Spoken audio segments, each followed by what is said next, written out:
പുസ്തകം ഏറ്റുവാങ്ങുന്ന അർച്ചന സുനിലിനെ ഇതിലേക്ക് ക്ഷണിക്കുന്നു.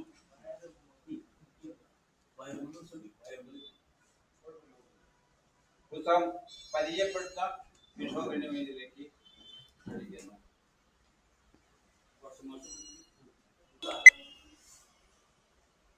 വേലപ്പള്ളി ശാന്തനെ ക്ഷണിക്കുന്നു.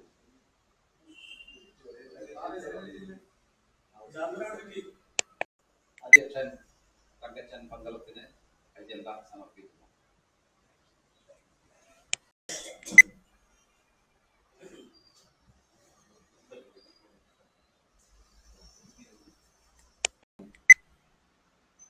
സമാജത്തിന്റെ ഒത്തുചേരാനുള്ള ഒരു അവസരം കൈവന്നിരിക്കുകയാണ്.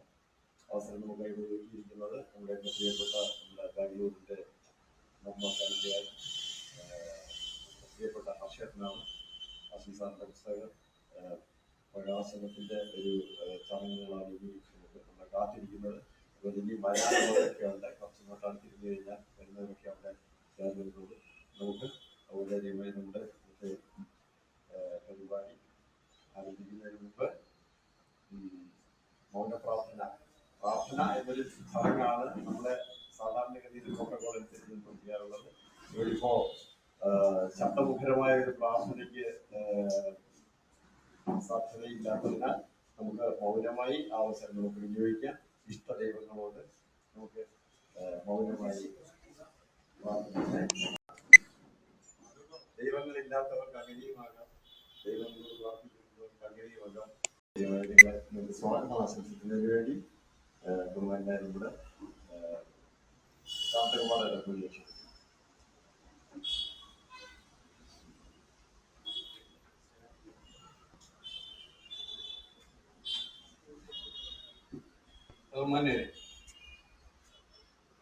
ദൈവം ഉണ്ടെങ്കിൽ ഇരുന്നോട്ടെ, അതിന്റെ പാട്ടിൽ പോട്ടെ അല്ലേ. ദൈവം ഉണ്ട് എന്നൊക്കെ പറഞ്ഞിട്ട് പരസ്യം ചെയ്യാം. അകപ്പത്തിക്കാൻ ഉണ്ടെങ്കിൽ അതിനെ എടുക്കാവുന്ന പോകാതെ ശ്രീ PR ഹർഷൻ അദ്ദേഹത്തിന്റെ ആത്മാക്ഷരങ്ങൾ ഈ പുസ്തകത്തിന്റെ പ്രകാശന കർമ്മമാണ് ഇവിടെ നടക്കുന്നത്. ഈ പുസ്തകം അദ്ദേഹത്തിന്റെ ആത്മാക്ഷരങ്ങൾ എന്ന് പറയുമ്പോൾ അത് ഒരു ബാംഗ്ലൂരിന്റെയും അല്ലെങ്കിൽ ബോംബെയിലെയും അല്ലെങ്കിൽ ഇന്ത്യയിലെ മൊത്തത്തിൽ ഉള്ള അദ്ദേഹത്തിന്റെ സഞ്ചാര പദങ്ങളെ ചേർത്തിട്ടുള്ള ഒരു ആത്മാക്ഷരങ്ങളാണ് ഈ പുസ്തകത്തിലുള്ളത്. അതിന്റെ വിശദാംശങ്ങളിലേക്കൊന്നും ഞാൻ പോകുന്നില്ല. ഹർഷൻ സാർ ഏതാണ്ട് ഒരു 30 വർഷമായി ബാംഗ്ലൂരിലെ ആണ് താമസം. അതുകൊണ്ട് അങ്ങനെ പല മനുഷ്യരും ബാംഗ്ലൂരിൽ താമസിക്കുന്നുണ്ട്. അതിൽ നിന്ന് ചില മനുഷ്യരെ വ്യത്യസ്തരാക്കുന്നത് നമ്മൾ ഒരു സ്ഥലത്ത് ജീവിക്കുമ്പോൾ ഒരു സമൂഹവുമായി ഇടപഴകി അതിൽ അവരോടൊപ്പം ജീവിക്കുക, അപ്പോഴാണ് മനുഷ്യരെ വ്യത്യസ്തരാക്കുന്നത്. ആ അർത്ഥത്തിൽ ഹർഷൻ സാർ ഒരു നിശബ്ദനായ ഒരു പോരാളി എന്ന് തന്നെ പറയാവുന്നതാണ്. അദ്ദേഹം ഇവിടെ താമസം തുടങ്ങുന്നതിന് മുമ്പ് തന്നെ അദ്ദേഹത്തിന് പൊതുരംഗത്ത് പ്രവർത്തന പരിചയമുണ്ട്. ബോംബെയിലും മറ്റുമൊക്കെ ചെയ്തിട്ടുണ്ട്. കേരളത്തിൽ അദ്ദേഹം വളരെ 10-18-20 വയസ്സിൽ താഴെ മാത്രമേ കേരളത്തിൽ ജീവിച്ചിട്ടുള്ളൂ. മറ്റതെല്ലാം കേരളത്തിന് പുറത്താണ്. അങ്ങനെ ജീവിക്കുമ്പോൾ വെറുതെ ജീവിച്ചാൽ മാത്രം പോരെന്നും എന്തെങ്കിലും നല്ല രീതിയിൽ അടയാളപ്പെടുത്തണമെന്നും ആത്മാർത്ഥമായിട്ട് ആഗ്രഹിക്കുകയും അതിനുവേണ്ടി വളരെ കഠിനമായ പ്രവർത്തനം നടത്തുകയും ചെയ്തിട്ടുള്ള ഒരു വ്യക്തിയാണ് ശ്രീ PR ഹർഷൻ. അങ്ങനെ അദ്ദേഹം അത് ചെയ്യുമ്പോൾ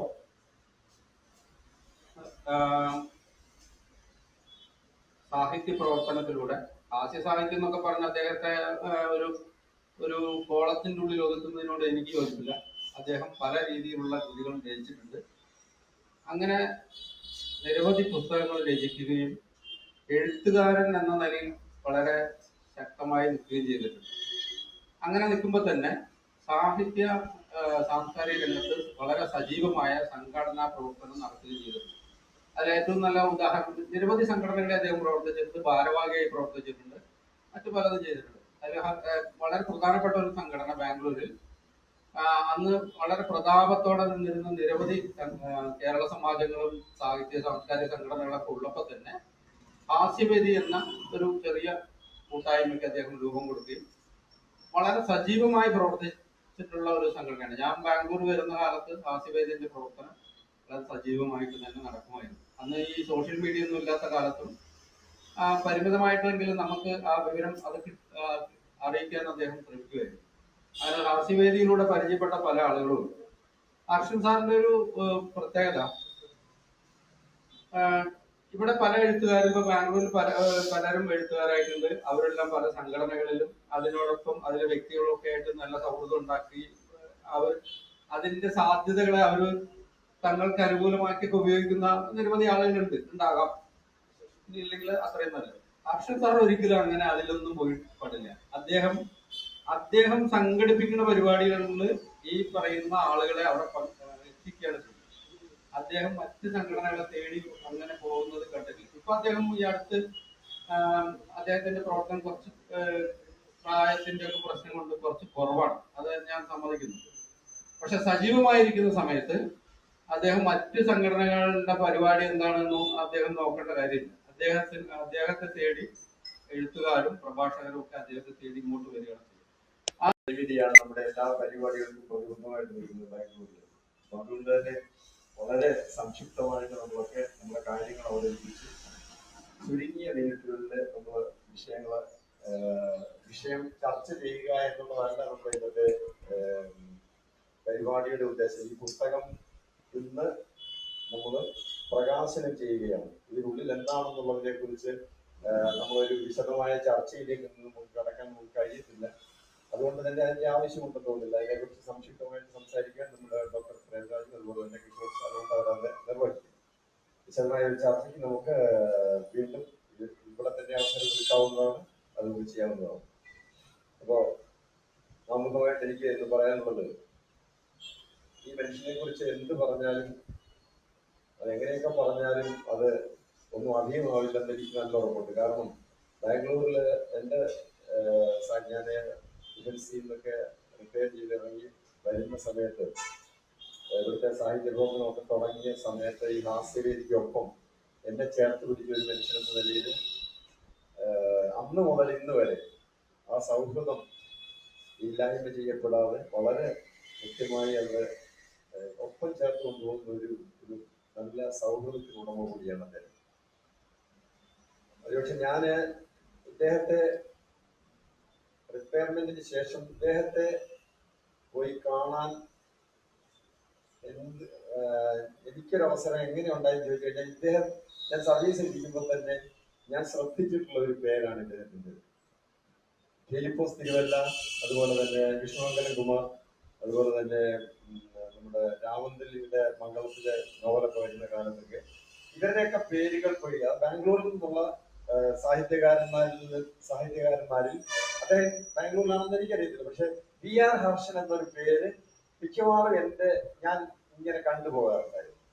ഒന്നിലൊരു പ്രതികരണം, അല്ലെങ്കിൽ ഒരു ഹാസ്യ നുറുങ്ങ്, ഇതൊക്കെ നമ്മൾ ഏതെങ്കിലും ഒരു വാരികയില് അന്നത്തെ കേരളത്തിൽ നിന്നുള്ള മുഖ്യധാര പ്രസിദ്ധീകരണങ്ങൾ ഇങ്ങനെ കണ്ടുപോകാൻ. അപ്പൊ ഞാനിങ്ങനെ ശ്രദ്ധിക്കുമായിരുന്നു, ഏതാണ് VR ഹർഷൻ. പക്ഷെ ആ VR ഹർഷനാണോ ഈ VR ഹർഷൻ എന്ന് പോലും അറിയാൻ കഴിയാതെയാണ് ഇദ്ദേഹത്തിന് ഞാൻ ആദ്യമായിട്ട് പരിചയപ്പെടുന്നത്. അപ്പൊ അത് മുതൽ ഇതുവരെയുള്ള ആ സൗഹൃദമാണ്. ഇനി ഈ അദ്ദേഹത്തെ കുറിച്ച് പറയാൻ ഞാൻ പറഞ്ഞില്ല, എന്ത് പറയാൻ തുടങ്ങി കഴിഞ്ഞാൽ എന്റെ പ്രസംഗം ഇങ്ങനെ നീണ്ടുപോകും. അതുകൊണ്ട് അതിലേക്കൊന്നും ഞാൻ കടക്കുന്നില്ല. അദ്ദേഹത്തിന്റെ, അതായത് ബാംഗ്ലൂരിലെ ഏറ്റവും കൂടുതൽ പുസ്തകം എഴുതിയ മനുഷ്യനാണ്. ഏറ്റവും കൂടുതൽ പുസ്തകം എഴുതിയ ഏറ്റവും സീനിയർ ആയിട്ടുള്ള സാഹിത്യകാരനുണ്ട് ബാംഗ്ലൂരിലെ. അതായത് ഹാസ്യ സാഹിത്യകാരന്മാരെന്ന് പറയേണ്ട കാര്യമില്ല. ബാംഗ്ലൂരിലെ ഏക ഹാസ്യ സാഹിത്യകാരൻ ഇദ്ദേഹമാണ്.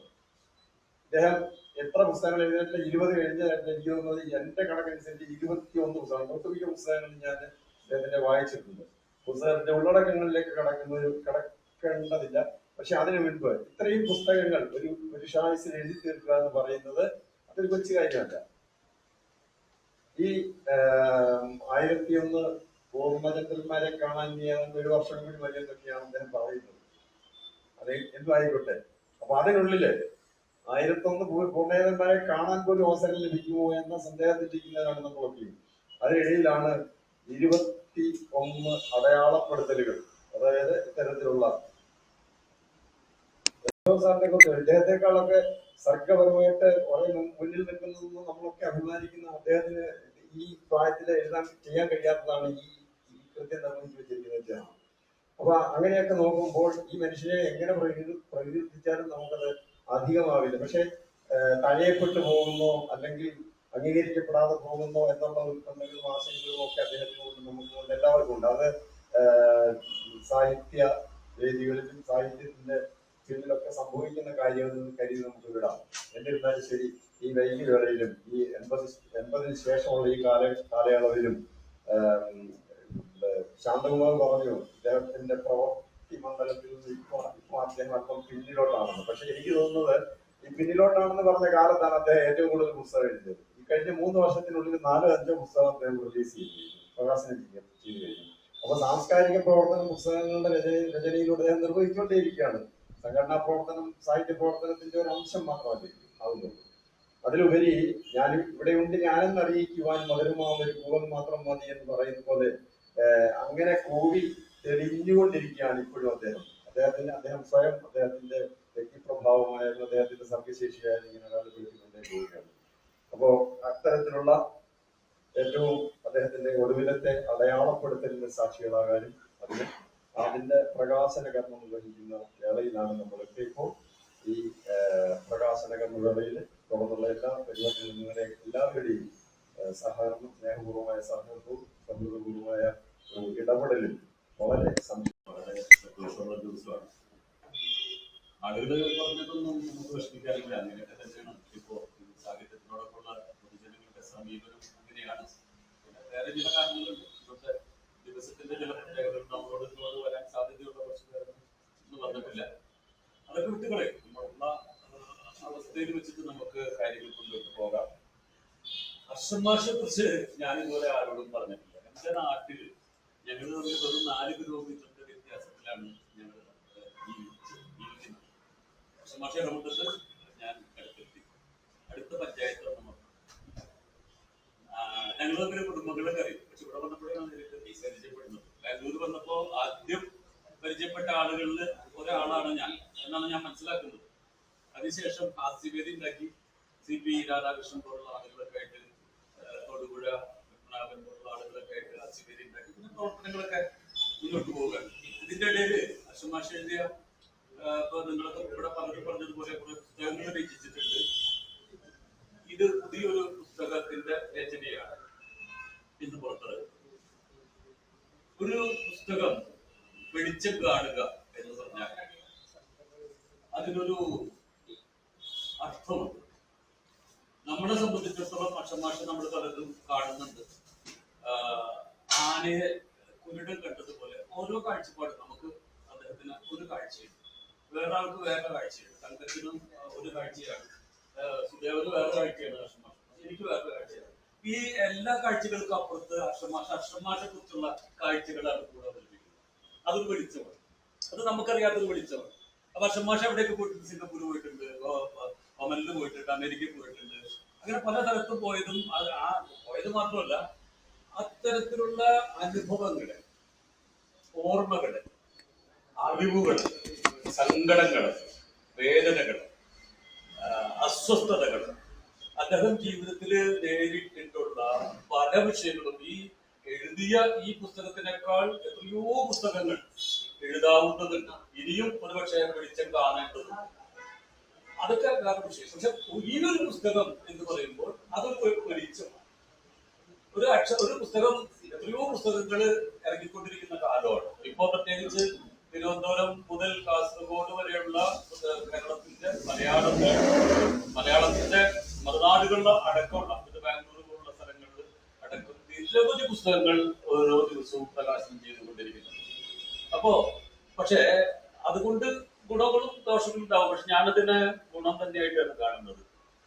മാർക്സ് പറഞ്ഞിട്ടുള്ളത് പോലെ 100 പൂവുകൾ വിരിയട്ടെ. നമുക്കൊരു കാലത്തും അങ്ങനെ പുസ്തകം എഴുതാനുള്ള അറിവോ വിദ്യാഭ്യാസമോ കഴിവോ സാഹചര്യമോ സാമ്പത്തിക ശേഷിയോ ഇല്ലാതിരുന്ന ഒരു സമൂഹത്തിൽ, ഇന്ത്യ മധ്യജനതയൊക്കെ പറഞ്ഞാൽ വളരെ അടിച്ചമർത്തപ്പെട്ട ഒരു സമൂഹമായിരുന്നു. പുസ്തകം എഴുതുന്നതിനെ കുറിച്ച് പോയിട്ട് ചിന്തിക്കാൻ പോലും പറ്റില്ല. സാക്ഷരത എന്ന് പറഞ്ഞാൽ തന്നെ നമുക്ക് വന്നിട്ട് 10-30 കൊല്ലമായിട്ടുള്ളൂ. അപ്പോ സാക്ഷരത പൂർണ്ണമായും സാക്ഷരത അത് കേരളത്തിലായിട്ടുള്ള ഇന്ത്യയിൽ മനസ്സിലായിട്ടുണ്ടായിട്ടില്ല. അപ്പൊ അങ്ങനെ വരുമ്പോ ഓരോ പുസ്തകവും ഓരോ വെളിച്ചമാണ്. ആ വെളിച്ചത്തിൽ നിന്നാണ് മനുഷ്യൻ ഏറ്റവും അധികം സമൂഹത്തിന്റെ പല മണ്ഡലങ്ങളിലെയും ഇന്നത്തെ പോലെയുള്ള ഒരു സമൂഹത്തിലേക്ക്, ഒരു ആധുനിക സമൂഹത്തിൽ ഇപ്പോഴും ഇരുട്ടുമൂടി കിടക്കുന്ന ഒരു അന്തരീക്ഷത്തിലാണ് നമ്മൾ ജീവിക്കുന്നത്. ചുറ്റും ഇരുട്ടാണ്, നമുക്കൊന്നും കാണാൻ കഴിയുന്നില്ല, കാണുന്നത് മുഴുവൻ സത്യമല്ല. അങ്ങനെ വളരെ അപകടകരമായ ഒരു ലോകമാണെങ്കിലും അവിടെ ഇവിടെയൊക്കെ ചെറിയ പ്രകാശത്തിന്റെ രേണുക്കള് നമ്മൾ കണ്ടുകൊണ്ടിരിക്കുന്നുണ്ട്. അതിന് വെളിച്ചം പകരുന്ന, അല്ലെങ്കിൽ നമ്മുടെ ജീവിതയാത്രയ്ക്ക് വെളിച്ചം പകരുന്ന ഒരു മാധ്യമമാണ് പുസ്തകം. പലരും എഴുതിയിട്ടുണ്ട്, പലരും പ്രസംഗിച്ചിട്ടുണ്ട്, പലരും ചില പ്രവർത്തികളിലൂടെ സമൂഹത്തിനെ ബോധ്യപ്പെടുത്തിയിട്ടുണ്ട്, അതൊക്കെ ചെയ്തിട്ടുണ്ട്. പക്ഷെ പുസ്തകം എന്ന് പറയുന്നത് കാലാകാലത്തോളം നിലനിൽക്കുന്നതാണ്. അതിന്റെ വെളിച്ചം എപ്പോഴും ഇരുട്ടിനെ അകറ്റുന്ന ഒരു ധർമ്മം അതിൽ നിർവഹിക്കുന്നു. ആ അർത്ഥത്തിൽ അഷമാഷ പുസ്തകം, ഞാൻ പറയട്ടെ, സത്യസന്ധമായിട്ട് പറയട്ടെ, ഇതുപോലുള്ളൊരു പുസ്തക പരിചയപ്പെടുത്തുന്ന വേദിയിൽ വന്നിട്ട് വാചകം പഠിക്കുന്നു തോന്നരുത്. അഷമാഷ പല പുസ്തകങ്ങൾ ഞാൻ വായിച്ചിട്ടുണ്ട്, എല്ലാം വായിച്ചിട്ടില്ലെങ്കിലും. പക്ഷെ അതിലൊക്കെ തന്നെ അതിനേക്കാൾ കുറച്ചും കൂടി ഗൗരവമായ അല്ലെങ്കിൽ അവധാനതയോടും കൂടിയ രചനയാണ് ഇതിൽ നിർവഹിച്ചിട്ടുണ്ട് എന്നുള്ളത് തങ്കച്ചനൊക്കെ പറഞ്ഞിട്ടുണ്ട് പറയാനിരിക്കുന്നത്. കാരണം ഇതില് സംഭവങ്ങളിലൊക്കെ തന്നെ അദ്ദേഹം ജോലിക്ക് പോകുന്ന ഇന്റർവ്യൂ, അതിനുശേഷം പോകുന്ന ട്രെയിനിങ്ങിന് പോകുന്ന സ്ഥലങ്ങൾ, അവിടെയൊക്കെ നടന്ന സംഭവങ്ങളെ വളരെ കൃത്യമായിട്ട് നരേഷൻ എന്ന് പറഞ്ഞതാണ് സാഹിത്യത്തിലെ ഒരു ഏറ്റവും പ്രധാനപ്പെട്ട, കവിതയ്ക്ക് പോലും നരേഷനുണ്ട്. കവിത ഒരു മധ്യരൂപത്തിലാണെങ്കിലും അല്ലെങ്കിൽ ഇന്ന് മദ്യം അല്ലാതെ ഗദ്യമാണെങ്കിലും ഒരു നരേഷൻ എന്ന് പറഞ്ഞ ഒരു കാര്യം രചനയിലുണ്ട്, എല്ലാത്തിലും ഉണ്ട്. ആ രചനയിൽ അനുഭവങ്ങളാണെങ്കിലും സത്യസന്ധമായ ഓർമ്മകളാണെങ്കിലും അത് നമ്മുടെ മുമ്പിൽ അവതരിപ്പിക്കുന്നതിന് ഒരു സർഗശേഷി വേണം. അത് വെറുതെ എഴുതിയാൽ അത് ആവില്ല. അപ്പൊ നമ്മള് അദ്ദേഹം പല സന്ദർഭങ്ങളിലും എഴുതിയിട്ടുണ്ട്. ഓരോ സ്ഥലങ്ങളിൽ പോയത് എന്താ പറയുക, ചുവന്ന തെരുവുകളിലൊക്കെ പോകുന്ന അനുഭവങ്ങൾ വരെ എഴുതിയിട്ടുണ്ട്. അപ്പൊ അവിടുത്തെ പശ്ചാത്തലം അത് നമുക്ക് കാണാതെ നമ്മൾക്ക് പുറത്തെ ആളുകൾക്ക് അതറിയില്ല. അത്തരം അന്തരീക്ഷത്തിൽ സിംഗപ്പൂർ പോയപ്പോഴും അവിടേക്ക് നടക്കുന്ന അവിടത്തേക്ക് നിയമങ്ങൾ, ഓരോ കാര്യങ്ങൾ ചെയ്യാനുള്ള കാര്യങ്ങൾ, ഇതൊക്കെ തന്നെ വളരെ കൃത്യമായ ഏറ്റവും നല്ല ഭാഷ. ഇതിന്റെ ഉപയോഗിച്ചിട്ടുള്ള ഭാഷ എന്ന് പറഞ്ഞു കഴിഞ്ഞാല് സാധാരണ പുസ്തകം പണ്ടത്തേക്ക് രീതി ഇപ്പൊ മാറി വരുന്നുണ്ട്. വളരെയധികം വിശേഷണങ്ങളുള്ള, ഇപ്പൊ നമ്മൾ പറയും 2-3 തരത്തിലാണ് പുസ്തകങ്ങളൊക്കെ നമ്മൾ നരേഷൻ ഉപയോഗിക്കുന്നത്. സത്യസന്ധമായിട്ടുള്ളൊരു വിവരണം, പത്രഭാഷയിൽ ഒരു അലങ്കാരങ്ങളും പാടില്ല. വലിയ മതിൽക്കെട്ട് എന്ന് പോലും പറയാൻ പാടില്ല, മതിൽക്കെട്ട് എന്ന് പറഞ്ഞാൽ മതി. ഇത് നമ്മൾ അതിഗംഭീരമായ മതിൽക്കെട്ട് എന്നൊക്കെ പറഞ്ഞ വർണ്ണനകളും ഉണ്ടാവും. ഇതില് അങ്ങനെ നരേഷനൊന്നുമില്ല, എക്സാജറേഷൻ ഇല്ല, അങ്ങനെ അണ്ടർസ്റ്റേറ്റ്മെന്റും ഇല്ല. അണ്ടർസ്റ്റേറ്റ്മെന്റ് എന്ന് പറഞ്ഞാൽ പറയാതെ പറയുക, വളരെ ചുരുക്കി പറയുക, അങ്ങനത്തെ കാര്യങ്ങളുണ്ട്. വളരെ സ്ട്രെയിറ്റ് ആയിട്ടുള്ള ഒരു നരേഷനാണ് ഇതിൽ, ഒരു ഭാഷയാണ് ഇതിൽ ഉപയോഗിച്ചിട്ട് അലങ്കാരങ്ങൾ കൊണ്ട് വസ്ത്രമണിയിച്ച ഒരു ഭാഷയല്ല അദ്ദേഹത്തിന്റെ. അതുകൊണ്ട് അത് സ്ട്രെയിറ്റ് ആണ്, എല്ലാവർക്കും ലളിതമായി മനസ്സിലാക്കും. മാത്രമല്ല പരത്തി പറയുന്ന ഒരു രീതി ഉപയോഗിച്ചിട്ട് 1.5 പേജുള്ള ഒരു ആർട്ടിക്കിൾ, 25 ആർട്ടിക്കിൾ കൂടി 80 പേജിൽ അടങ്ങിയിട്ടുള്ള, അതിൽ അവതാരികയുണ്ട്, ആമുഖമുണ്ട്, എല്ലാം കൂടിയിട്ട് 25 ലേഖനങ്ങൾ 80 പേജിലാണ് വരുന്നത്. അപ്പോ ചെറിയ പുസ്തകമാണ്, പക്ഷെ ഓരോ ലേഖനവും അതിലൊന്നും കളയാനും ഒന്നുമില്ല. വേണമെങ്കിൽ 1-2 ലേഖനങ്ങൾ അത്രമാത്രം കരുത്തില്ല എന്ന് വേണമെങ്കിൽ പറയാമായിരിക്കാം. പക്ഷെ മിക്കവാറും എല്ലാ ലേഖനങ്ങളും 25 ഓർമ്മക്കുറിപ്പുകളും വളരെ ഭംഗിയായിട്ടുള്ള ഓർമ്മക്കുറിപ്പുകളാണ്. അതിലേക്കൊക്കെ ഞാൻ പിന്നീട് വരാം. ആദ്യമായിട്ട് ഇതിൽ പറയാനുള്ളതെന്ന് വെച്ച് കഴിഞ്ഞാല്, ഇന്ന് ജീവചരിത്രം അല്ലെങ്കിൽ ആത്മകഥകൾ, ജീവചരിത്രം എന്ന് പറയുന്നത് ശരിയല്ല, ജീവിതത്തിന്റെ ചരിത്രമാക്കാൻ പാടില്ല. അതൊക്കെ പണ്ടാലോ ഉപയോഗിച്ച പദങ്ങളാണ്. ജീവിത കഥ എന്നൊക്കെയാണ് പറയേണ്ടത്, അല്ലെങ്കിൽ ജീവിതാഖ്യാനം എന്നൊക്കെയാണ് പറയേണ്ടത്. ആത്മകഥയ്ക്ക് ഇപ്പൊ മാറ്റേണ്ടതില്ല. ആത്മകഥ അവനവന്റെ കാര്യങ്ങളെ കഥയാക്കിയിട്ട് അവതരിപ്പിക്കുന്നു. ആത്മകഥ, ജീവചരിത്രം എന്ന് പറയുന്ന പ്രയോഗം വളരെ കാലഘട്ടപ്പെട്ട പ്രയോഗമാണ്. ജീവിതാഖ്യാനെന്നോ അല്ലെങ്കിൽ ജീവിത കഥയെന്നോ ഒക്കെ മാറ്റുന്നതാണ്. ചരിത്രം എന്ന് പറയുമ്പോൾ അതിനൊരു വേറെ പ്രശ്നമുണ്ട്. പത്രഭാഷ പോലെ വളരെ സത്യസന്ധമായിരിക്കണം. എന്തൊരു കാര്യം പറഞ്ഞിട്ടുണ്ടെങ്കിൽ അതിന് തെളിവ് ഹാജരാക്കണം. തെളിവ് ഹാജരാക്കിയിട്ടാണോ അല്ല ജീവിതത്തിൽ അല്ല.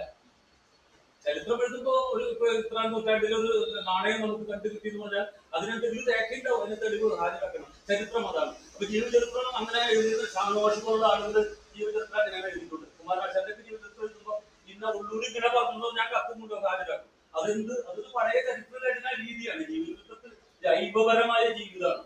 ഞാൻ ഒരാളുടെ ജീവിതത്തിൽ എഴുതുമ്പോൾ അയാളുടെ ജീവിതം, അയാളുടെ അക്ഷരങ്ങളിലൂടെ ഒരു ചിത്രം വരയ്ക്കുകയാണ്. പെയിന്റ് ചെയ്യുന്നത് പോലെ സിനിമയിൽ രൂപം കൊടുത്ത് മമ്മൂട്ടി മോഹൻലാലൊക്കെ അഭിനയിക്കുന്നത് പോലെ നമ്മളൊരു ചിത്രത്തിന് രൂപം കൊടുക്കുകയാണ്, അക്ഷരം കൊണ്ട് രൂപം കൊടുക്കുക.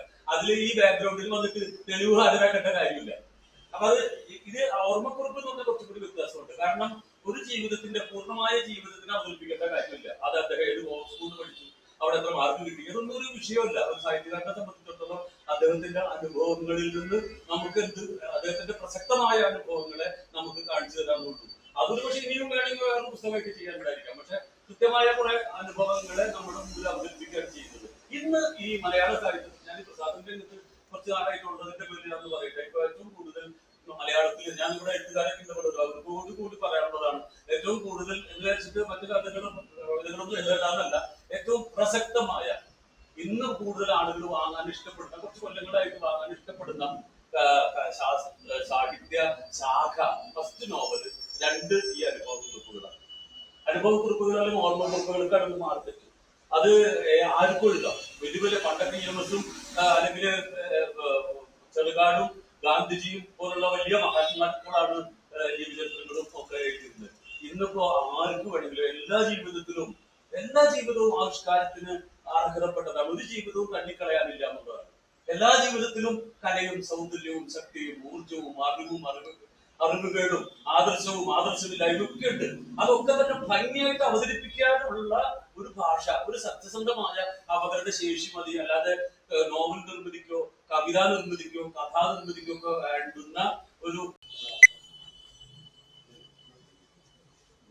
ശരിയല്ലേ? ഫോട്ടോ റെഡിയല്ലേ?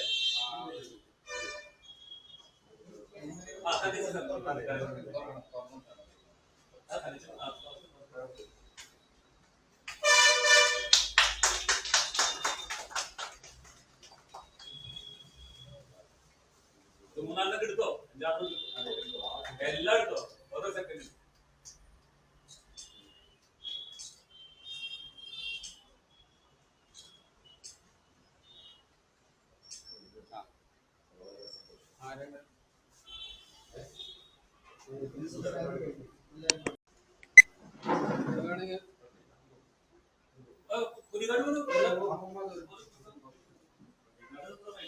സെക്രട്ടറിയാ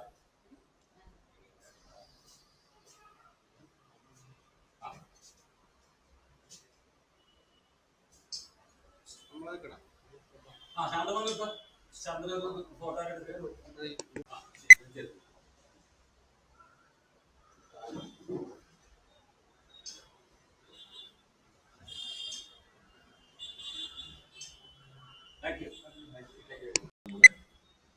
സുദേവൻ പുത്തഞ്ചിറ ഹർഷാക്ഷരങ്ങളെ ആത്മാക്ഷരങ്ങളാക്കി നിങ്ങളുടെ മുമ്പിൽ അവതരിപ്പിച്ച അദ്ദേഹത്തെ സ്നേഹപൂർവ്വം ആശംസിക്കുന്നു.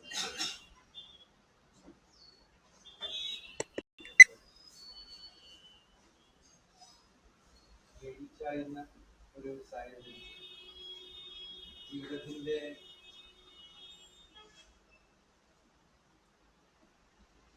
ഒരു സായാഹ്നം എങ്ങനെയാണ് ഒരു വ്യക്തി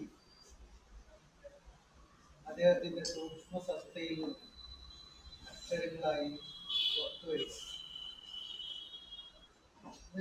ഈ സത്തയുടെ ഒരു അപരവൽക്കരണമായി അക്ഷരത്തെ നിരീക്ഷിക്കാം.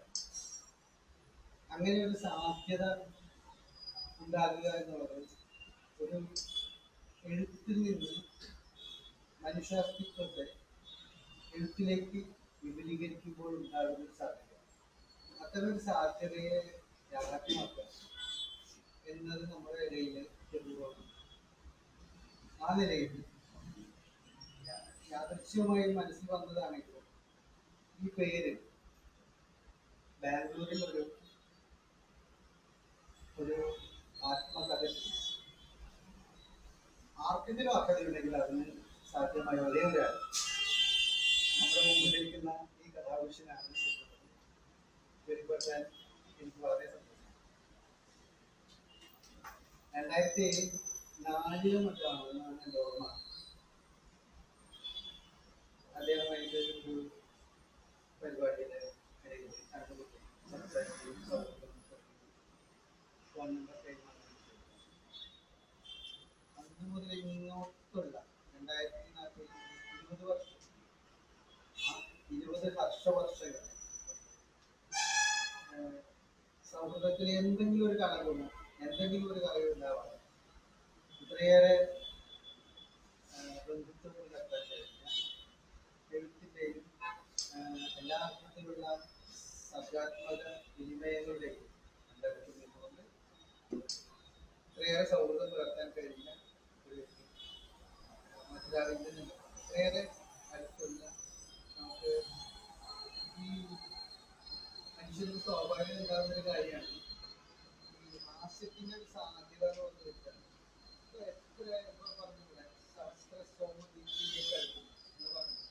ഞാൻ പറയുന്നത് അത്ര പ്രായമുള്ള ഒരാളും അത്രയേറെ പ്രായമില്ലാത്ത മറ്റൊരാളായ ഞാനും എങ്ങനെ സൗഹൃദപ്പെടും? ഈ സൗഹൃദത്തിന് സാധ്യത ഇല്ലാതാക്കുന്ന ഒരു പ്രായത്തിന്റെ അകലത്തെ യഥാർത്ഥത്തിൽ ന്യായീകരിക്കുന്നത് ഹാസ്യം എന്ന ഒരു പ്രക്രിയയാണ്. ഹാസ്യത്തിന് അതിന് സാധ്യത ആർക്കും ആരോടും എപ്പോഴും ഏത് അതിരുകളില്ല, അത്തരം ഫ്രെയിംവർക്കുകളില്ലാതെ സംസാരിക്കാൻ കഴിയുന്നത്. നമുക്കിപ്പോ ഇതിന്റെ സത്യത്തിൽ ഈ പുസ്തകത്തില് ഞാൻ വായിച്ചോളൂ, പക്ഷെ കിഷോറായിട്ട് എഴുതിയ അതിന്റെ ആൺകുട്ടി വളരെ ഗൗരവമുള്ളൊരു ഭാഷയാണ്.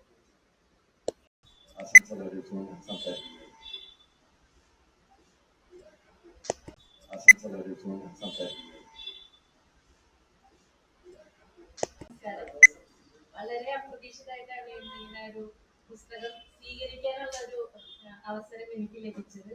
ഇതെന്റെ ജീവിതത്തിലെ ആദ്യത്തെ ഒരു അനുഭവമാണ്.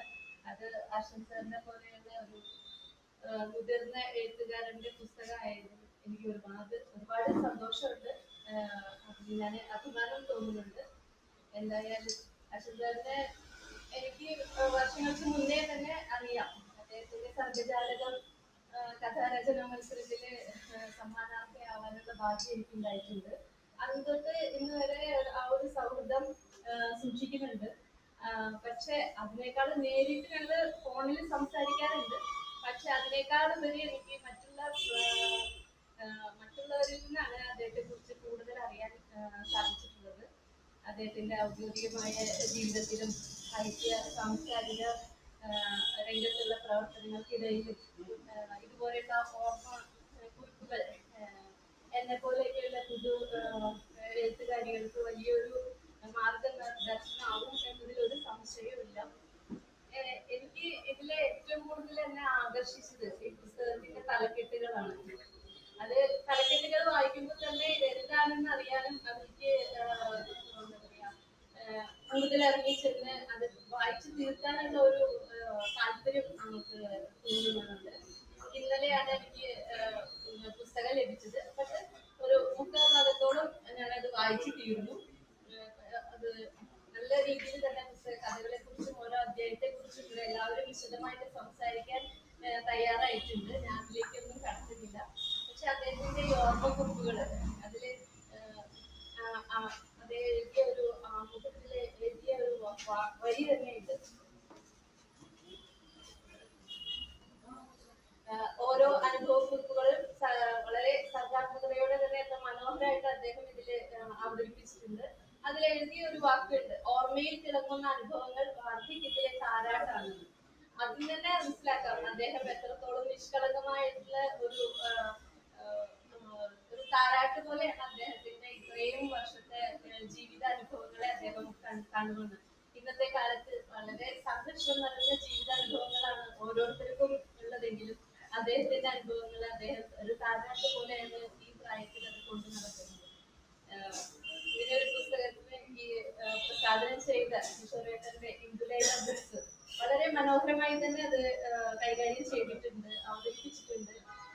ഇന്ദുലേഖ ബുക്സിനും കിഷോറേട്ടനും എന്റെ ആശംസകൾ അറിയിക്കുന്നു. അതുപോലെ ഈ പുസ്തകം എഴുതിയ ശ്രീ ഹർഷൻ സാറിന് ഒരുപാട് ആശംസകൾ അറിയിക്കുന്നു. ഒരുപാട് പേരിൽ വായിക്കപ്പെടട്ടെ, ചർച്ച ചെയ്യപ്പെടട്ടെ. റൈറ്റേഴ്സ് ഫോർ അധികം നമുക്ക് ചർച്ചയ്ക്ക്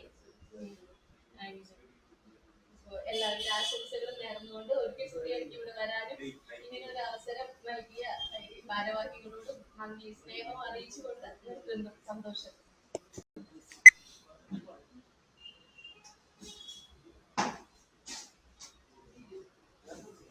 പുസ്തകത്തെ കുറിച്ച് കിഷോർ സാറിനോട് സംക്ഷിപ്തമായിട്ട് കുറച്ച് പറഞ്ഞു. അതുപോലെ തന്നെ അർച്ചനയിൽ പറഞ്ഞു. വായിച്ചവർക്കൊക്കെ എന്തെങ്കിലുമൊക്കെ തീർച്ചയായിട്ടും പറയാനുണ്ടാവും. ഈ പുസ്തകത്തെ കുറിച്ച് കൃത്യമായ വായനയിലൂടെ ഇതിന്റെ ഒരു വായന ആസ്വാദന സംഗ്രഹം, അതായത് കൃത്യമായി ഈ പുസ്തകത്തെ ഒന്ന് വിലയിരുത്തിക്കൊണ്ട് സംസാരിക്കാൻ നമ്മുടെ പ്രിയപ്പെട്ട എഴുത്തുകാരനും അതുപോലെ തന്നെ നമ്മുടെ സഹപ്രവർത്തകനൊക്കെയായ ഡോക്ടർ പ്രേംരാജ് എത്തിയിട്ടുണ്ട്. അദ്ദേഹത്തെയാണ് അതിന് ചുമതലപ്പെടുത്തിയിരിക്കുന്നത്. അപ്പൊ അദ്ദേഹത്തെ നമുക്ക് കേൾക്കാം. ഈ പുസ്തക സംഗ്രഹത്തിന് വേണ്ടി പ്രിയപ്പെട്ട നമ്മുടെ പ്രേംരാജിനെ നമസ്കാരം. നമസ്കാരം. എന്താ പറയാ, ഒരു സംഗ്രഹം എന്ന് പറയാൻ പറ്റാത്ത ഒരു സ്ഥിതിയാണ്. കാരണം ഈ പുസ്തകത്തിൽ പറയുന്ന അനുഭവങ്ങളിലൂടെ പോകുമ്പോൾ അത് വീണ്ടും വീണ്ടും നമുക്ക് ചിന്തിക്കേണ്ടി വരുന്നു. അപ്പോൾ അതിനൊരു സംഗ്രഹം ഉണ്ടാവില്ല. വലിയ ഇടയിലൂടെ വായിക്കേണ്ട ഒരു അവസ്ഥയാണ് ഈ പുസ്തകത്തെ സംബന്ധിച്ചോളം. എനിക്ക് വേറൊരു പ്രശ്നമുണ്ടായിരുന്നു, ഒരു ഹാങ് ഓവർ. കഴിഞ്ഞ മാസം സാറിന്റെ ഒരു പുസ്തകം ഇറങ്ങിയല്ലോ, കടച്ചൊരുക്ക്. അപ്പൊ അതിൽ നിന്നും ഞാൻ പുറത്തേക്ക് വന്നിട്ടായിരുന്നില്ല. അതുകൊണ്ട് അതിന്റെ ഹാങ് ഓവർ ഉണ്ടായിരുന്നു ഈ പുസ്തകം വായിക്കുന്ന സമയത്ത്. അത് സർവീസ് സ്റ്റോറി പോലെ വായിച്ചു തുടങ്ങിയ ആ പുസ്തകം കടച്ചൊരുക്ക് പിന്നീട് അതൊരു നോവലാണ് എന്നുള്ളൊരു ബോധം വരാൻ കുറച്ച് സമയം എടുത്തല്ലോ. അതിൽ നിന്നും ഇതിലേക്ക് വരുന്ന സമയത്ത് ഞാൻ അതിലെത്തിട്ട് പൊട്ടിയെടുക്കുകയായിരുന്നു. ഇത് വായിക്കുന്ന സമയത്ത് നമ്മൾക്ക് തോന്നുന്നത് ഒരു സർവീസ് സ്റ്റോറി പോലെ തന്നെയാണ്. ബോംബെ ടു മുംബൈ എന്ന് പറയുന്ന പോലെ കഥകളല്ല. ഇതൊരു ആത്മകഥ, ഒരു സ്വന്തം കഥ, സ്വന്തം ജീവിതത്തിൽ നിന്ന് എടുത്ത ചില ഏടുകൾ എന്നാണ് ഇതിൽ നമ്മൾ കാണേണ്ടത്. ഇതിൽ പറഞ്ഞിരിക്കുന്ന കാര്യങ്ങൾക്ക് നമുക്ക് പുസ്തകത്തിൽ നിന്ന് വായിക്കാം. ഇത് പറയാത്ത കാര്യങ്ങൾ എത്രയുണ്ടാവും. ഇതിൽ 25 അധ്യായങ്ങളിലായി പറഞ്ഞിരിക്കുന്ന 25 അധ്യായങ്ങൾ ഉണ്ടെങ്കിൽ തന്നെ അത് ഓരോരോ കഥകളാണ്. 25 കഥകൾ എന്ന് വേണമെന്ന് പറയാം, 25 അനുഭവങ്ങൾ എന്ന് പറയാം. അപ്പൊ ഇതിൽ പറയാത്ത എത്ര അനുഭവങ്ങൾ ഉണ്ടാവും. ഈ അദ്ദേഹം ഹർഷൻ സാറെ ബോംബെയിൽ വർക്ക് ചെയ്യുന്ന സമയത്ത് അതൊരുപാടുണ്ടാവും. അപ്പൊ നമ്മൾക്ക് വീണ്ടും പ്രതീക്ഷിക്കാം, വീണ്ടും ഒരു ആത്മകഥാപരമായ ഒരു പുസ്തകം പ്രതീക്ഷിക്കേണ്ടിയിരിക്കുന്നു. അപ്പൊ ഞാനിത് കൂടുതൽ നീട്ടാതിരിക്കാൻ വേണ്ടിയിട്ട്, ഞാൻ കാലുകയറാതിരിക്കാൻ വേണ്ടിയിട്ട് കുറച്ച് പോയിന്റ്സ് നോട്ട് ചെയ്തിട്ടുണ്ട്. അല്ലെങ്കിൽ എന്റെ അനുഭവവും എന്റെ കഥാനുഭവവും എന്റെ ബോംബെ അനുഭവവും എല്ലാം കൂടെ മിക്സ് ആവണ്ടെന്ന് വെച്ചിട്ടാണ് ഞാൻ കുറച്ച് പോയിന്റ്സുകൾ നോട്ട് ചെയ്തിരിക്കുന്നത്. അപ്പൊ നമ്മൾക്ക് എപ്പോഴും തോന്നുന്നൊരു കാര്യം, എവിടെ പോയാലും മലയാളികൾ എവിടെ പോയാലും നമുക്ക് തോന്നുന്നത് എവിടെ കഞ്ഞി കിട്ടും, എവിടെ കപ്പ കിട്ടും എന്നുള്ളതാണ് നമുക്ക് തോന്നുക. അപ്പൊ നമ്മൾക്ക് കടൽച്ചൊരുക്ക് എന്ന നോവലിൽ ഞാൻ പറഞ്ഞിരുന്നു, അതിന്റെ രണ്ടാം പതിപ്പ് പ്രകാശനം ഞാൻ പറഞ്ഞു, അതിൽ ഹാസ്യപ്രതീക്ഷിച്ചത് വായിക്കുന്നത്. എന്നാൽ ഞാൻ ഇതുവരെ ഈ പുസ്തകത്തെ കുറിച്ച് പറയുകയാണെങ്കിൽ ഇതിൽ ഹാസ്യമുണ്ട്. അപ്പം കപ്പ മുതൽ കഞ്ഞി ആയിക്കോട്ടെ, അല്ലെങ്കിൽ എന്തെങ്കിലും ആയിക്കോട്ടെ, കേരളത്തിന്റെ ഒരു തനിമ ഈ നോവലുണ്ട്. ഈ ബോംബെയിൽ ഇരുന്നു കൊണ്ട് ആണ് ഇതിന്റെ കഥ പറയുന്നതെങ്കിലും ഇതിൽ പലപ്പോഴും ഇടയ്ക്കിടയ്ക്ക് കേരളത്തിൽ പോയി വരുന്നുണ്ട്. ഇദ്ദേഹം ബോംബെയിൽ ഇരുന്ന് കഥ എഴുതുകയാണെന്ന് വിചാരിച്ചിട്ട് തന്നെ അതിന്റെ ഒരു കണക്ഷൻ, ഒരു ലൈൻ കേരളത്തിൽ നിന്ന് ഇതിൽ വലിഞ്ഞുകൊണ്ടിരിക്കുന്നുണ്ട്. അതാണ് ഇതിന്റെ ഒരു ബോംബെ ബേസ്ഡോ അല്ലെങ്കിൽ ബാംഗ്ലൂർ ബേസ്ഡ് കഥ എന്ന രീതിയിൽ, അല്ലെങ്കിൽ ഒരു പുസ്തകം എന്ന രീതിയിൽ നിങ്ങൾ വായിക്കേണ്ട. ഇതൊരു കേരള ചുവയുള്ള ഒരു പുസ്തകം തന്നെയാണ്. പിന്നെ ഞാൻ പറഞ്ഞിട്ട് ഈ ഹാസ്യം, സാറിന്റെ ഒരു പ്രധാന വിഷയം ഹാസ്യം തന്നെയാണെങ്കിലും ആ കടൽച്ചൊരുക്കിൽ ഹാസ്യം ഉണ്ടായിട്ട്, അല്ലെങ്കിൽ എയർ ഹോസ്റ്റസിലെ ഹാസ്യം അവിടേക്ക് പൊടിപ്പിനുണ്ടായിരുന്നു. പക്ഷേ ഇതിൽ കൂടുതൽ ഹാസ്യം എനിക്ക് കാണാൻ പറ്റി. ഹാസ്യം എഴുതുക അത്ര ഈസി അല്ല എന്നാണ് എന്റെ അഭിപ്രായം, എന്റെ അനുഭവത്തിൽ നിന്നുള്ളത്. കഴിഞ്ഞ ആഴ്ച ഒരാൾ എന്നോട് ഒരു സ്കിറ്റ് എഴുതാൻ വേണ്ടി പറഞ്ഞു, ഹാസ്യം സ്കിറ്റ് എഴുതാൻ പറഞ്ഞു. ഞാൻ ആദ്യം ഒന്ന് എഴുതി കൊടുത്തു. ഔട്ട്ലൈൻ എഴുതി കണ്ടു. ഇതിൽ ഹാസ്യമില്ല എന്ന് പറഞ്ഞിട്ട് അവർ പറഞ്ഞ് വേറെ ഒന്ന് എഴുതും. അപ്പൊ രണ്ടാമത് ഒരെണ്ണം എഴുതി. രണ്ടാമത് എഴുതുന്ന സമയത്ത് എന്റെ ഒരു ചെറുകഥയുടെ ബേസായിട്ടാണ് ഞാൻ എഴുതിയിരുന്നത്. അപ്പൊ അത് പോരാന്ന് പറഞ്ഞു. അപ്പൊ മൂന്നാമത്തെ അറ്റംപ്റ്റ് ആയിക്കോട്ടെ, ഇത് അവസാനത്തെ അറ്റംപ്റ്റ് എന്ന രീതിയിലാണ് മൂന്നാമത്തെ എഴുതിയത്. ഓക്കെ, ഇത് കൊള്ളാത്ത രീതിയിൽ പറഞ്ഞു. അപ്പൊ ഹാസ്യം എഴുതുക എന്നുള്ളത് അത്ര ഈസി അല്ല. അപ്പൊ ഹർഷൻ സാറിന്റെ മിക്കവാറും എല്ലാ ഹാസ്യ കൃതികളല്ല, എല്ലാ ആർട്ടിക്കളും ഞാൻ മിക്കവാറും വായിച്ചിട്ടുണ്ടെന്ന് തോന്നുന്നു. ഇപ്പം ഈശ്വർ സാർ പറഞ്ഞതുപോലെ എല്ലാ പുസ്തകങ്ങളും ഞാൻ വായിച്ചിട്ടില്ല, ഏതാനും പുസ്തകങ്ങൾ വായിച്ചിട്ടുള്ളൂ. അതിൽ നിന്നാണ് എനിക്ക് പറയാൻ കഴിയുന്നത് ഈ ഒരു പുസ്തകത്തെ കുറിച്ച് സംഗ്രഹിക്കാൻ എനിക്ക് കഴിയില്ല എന്നുള്ളത്. കാരണം ഒരുപാട് അനുഭവങ്ങൾ ഇതും വരാനുണ്ട്. വെറും ഈ പുസ്തകത്തെ മാത്രം ഞാൻ കുറച്ച് പോയിന്റ്സുകൾ ഞാൻ പറയാം. ഹർഷൻ സാറ് ബോംബെയിൽ ഇരുന്നുകൊണ്ട് പല നാടുകളിലും യാത്ര ചെയ്തിട്ടുണ്ട്. ആ യാത്രകളിലെല്ലാം ഓരോരോ യാത്രകളെ തൊട്ടുകൊണ്ട് ഓരോരോ അനുഭവങ്ങൾ നമ്മൾക്ക് ഇതിൽ വായിക്കാൻ കഴിയും. സിംഗപ്പൂർ ആയിക്കോട്ടെ, അല്ലെങ്കിൽ ശ്രീലങ്ക ആയിക്കോട്ടെ, അതിൽ നിന്നെല്ലാം ഓരോരോ അനുഭവത്തിന്റെ ഏടുകൾ ഇതിൽ നമ്മൾക്ക് വായിക്കാൻ കഴിയുന്നുണ്ട് എന്നുള്ളതാണ് സത്യം. അങ്ങനെ ഒരുപാട് രാജ്യങ്ങൾ യാത്ര ചെയ്തുകൊണ്ടുള്ള അനുഭവ സമ്പത്തായിരിക്കണം അദ്ദേഹം ഇങ്ങനെയുള്ള ഒരു പുസ്തകം എഴുതാനുള്ള കാരണവും തന്നെ. ഓക്കെ, യാത്രയിൽ നിന്ന് നമ്മൾ കഥകൾ ഉണ്ടാക്കാറുണ്ട്. ഞാൻ തന്നെ അമേരിക്ക പോയാലോ അല്ലെങ്കിൽ മെക്സിക്കോ പോയാലോ മ്യാൻമാർ പോയാലോ അതിന്റെ ബേസ് ചെയ്തിട്ട് ഞാൻ കഥകൾ എഴുതിയിട്ടുണ്ട്. അതൊക്കെ ഓരോ കഥകൾ മാത്രമാണ്. പക്ഷേ ഹർഷൻ സാറിന് അങ്ങനെയല്ല, അതൊരു സീരീസ് പോലെയാണ് ഈ അനുഭവങ്ങളുടെ, ഈ രാജ്യങ്ങൾ സന്ദർശിച്ചുകൊണ്ടുള്ള അനുഭവങ്ങളുടെ കഥകൾ വരുന്നത്. ഒരു സീരീസ് പോലെ. എനിക്ക് ഒറ്റപ്പെട്ട അനുഭവങ്ങളായിരിക്കാം. ഞാനിപ്പോ കുറച്ച് വർഷം മുമ്പ് മെക്സിക്കോയിൽ പോയ സമയത്തുള്ള ഒരു കഥയാണ് എഴുതിയിരുന്നു. ഡാച്ചൻ പറഞ്ഞ കഥ എന്നൊരു ഒറ്റ കഥയാണത്. എനിക്ക് അത്രേ ഉള്ളൂ അനുഭവങ്ങൾ. പക്ഷേ സാറിന് അതങ്ങനെയല്ല, അതൊരു കണ്ടിന്യൂസ് പ്രോസസ്സാണ്. ഇപ്പം ഈ 30 വർഷത്തെ 28 വർഷത്തെ 25 വർഷത്തെ ഞാൻ ഈ ജീവിതത്തിന് ഇടയിൽ ഒരുപാട് ജീവിതങ്ങൾ കാണുകയും ചെയ്തിട്ടുണ്ട്, അനുഭവിച്ചിട്ടുമുണ്ട്. അതൊക്കെ നമുക്ക് സാറിന്റെ പുസ്തകങ്ങൾ വായിക്കുന്ന സമയത്ത് മനസ്സിലാവുന്നുണ്ട്. ഇതിലും നമുക്ക് ഈ ആത്മാക്ഷരങ്ങളിൽ നമുക്ക് വായിക്കാൻ കഴിയുന്നുണ്ട്. അത് മറ്റുള്ളവരുടെ ജീവിതം പറയുന്ന സമയത്തും അത് ഒരു കാഴ്ചക്കാരൻ എന്ന രീതിയിൽ അത് സാർ കാണുന്നുണ്ട്, അനുഭവിക്കുന്നുണ്ട് എന്നതാണ് ഒരു കാര്യം. ഒരാൾക്കും 2-3-4 ഇൻസിഡന്റ് കൃഷ്ണ സാർ പറഞ്ഞല്ലോ. ആ ഇൻസിഡന്റിൽ ഒരു പ്രേക്ഷകൻ എന്ന രീതിയിൽ സാർ അത് കാണുന്നു എന്നുള്ളതാണ്. അതിന്റെ ഹൃദയസ്പന്ദനം സാർ അറിയുന്നു എന്നുള്ളതാണ്. നമ്മൾ പണ്ട് ഒരു ചിത്രം കണ്ടിട്ടുണ്ടാവും, ഒരു നഗ്നായ കുട്ടി ഓടി വരുന്നതും ഒരാൾ ഫോട്ടോ എടുക്കുന്നതും, എന്നിട്ട് ആ ഫോട്ടോഗ്രാഫർ ഡിപ്രഷനിൽ പോയതും. ഇതൊരു ചിത്രം, ഒരു കഴുകൻ കുട്ടിയെ തിന്നാൻ കാത്തിരിക്കുന്ന ഒരു ചിത്രം നിങ്ങൾക്ക് ഓർമ്മയുണ്ട്. പിന്നീട് അങ്ങനെ സൂസൈഡ് ചെയ്യുകയായിരുന്നു. ആ കാണുന്ന വ്യക്തിക്കും അതിന്റെ ഫീലിംഗ് ഉണ്ട് എന്നുള്ളതാണ് നമ്മൾക്ക് ഇതിൽ വായിക്കാൻ കഴിയുന്നത്. ആഗ്രഹങ്ങൾക്ക് നമുക്ക് ഒരവസാനമില്ല. അത് എനിക്ക് ആഗ്രഹമില്ല, എനിക്കത് വേണ്ട, അത് നേടണമെന്നില്ല എന്ന് പറഞ്ഞാൽ തന്നെ ഏതെങ്കിലും ഒരു ആഗ്രഹം ഇല്ലാതിരിക്കില്ല. മനസ്സിന്റെ കോണിൽ എവിടെയെങ്കിലും ആഗ്രഹം ഇല്ലാതിരിക്കില്ല.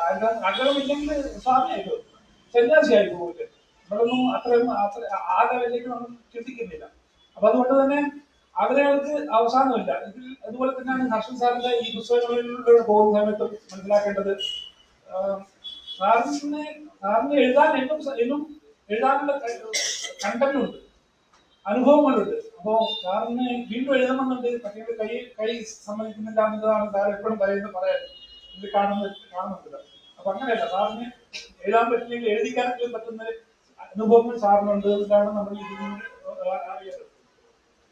ഞാൻ പറഞ്ഞു, യാത്രകൾ കഥകളാകുന്നു. അപ്പോ 25 വർഷങ്ങളുടെ ദിവസങ്ങൾ കണക്കുകൂട്ടണ്ട, വർഷങ്ങൾ തന്നെ കണക്കൂട്ടിയാൽ തന്നെ അനുഭവങ്ങളുടെ തിരിച്ചുളയും അനുഭവങ്ങളുടെ മഴയും എല്ലാം സാർ അനുഭവിച്ചിട്ടുണ്ട്, അറിഞ്ഞിട്ടുണ്ട്. അപ്പൊ അതുകൊണ്ട് യാത്രകൾ കഥകളാകട്ടെ. ഇപ്പം ഞാനൊരു കഥ എഴുതുന്നുണ്ടായിരുന്നു, അവൾ കമല എന്നുള്ളൊരു കഥ 2 വർഷം മുമ്പ് എഴുതിയിട്ടുണ്ടായിരുന്നു. അപ്പൊ അത് സാറ് വായിച്ചിട്ട് എന്നോട് പറഞ്ഞതാണ്, ഞാൻ ബോംബെയിൽ വീണ്ടും പോയ മാതിരി എന്നാണ് പറഞ്ഞത്. അപ്പൊ സാറിന്റെ മനസ്സിൽ അത്രത്തോളം ബോംബെ ഉണ്ട്. എനിക്ക് തോന്നുന്നു ബാംഗ്ലൂരിനെക്കാട്ടും കൂടുതൽ സാറിന്റെ മനസ്സിൽ ബോംബെ ഉണ്ട് എന്നാണ് എനിക്ക് തോന്നുന്നത്. അതിന്റെ പ്രധാന കാരണം നമ്മൾ സ്വതന്ത്രമാകുന്നത് പഠിക്കുന്നത് നമ്മൾ സ്വതന്ത്രമല്ല, പഠിച്ച് ജോലി കിട്ടിയ ശേഷം നമ്മൾ സ്വതന്ത്രമാകുന്നത് എന്നാണ് എനിക്ക് തോന്നുന്നത്. നമുക്ക് നമ്മുടെ രീതിയിൽ ചിന്തിക്കാം, നമുക്ക് നമ്മുടെ രീതിയിൽ ജീവിക്കാം. അപ്പൊ സാറിനെ സംബന്ധിച്ചോളം ആരോ സാറിന്റെ ഒരു ബന്ധു ബോംബെയിൽ കൂട്ടിക്കൊണ്ടു പോകുന്നു, പിന്നെ ജോലി കിട്ടുന്നു. ആ ജോലി കിട്ടിയ ശേഷമുള്ളതാണ് സാറിന് കിട്ടിയിരിക്കുന്ന സ്വാതന്ത്ര്യം. ആ സ്വാതന്ത്ര്യത്തിന് ശേഷമുള്ള ഓർമ്മകളാണ്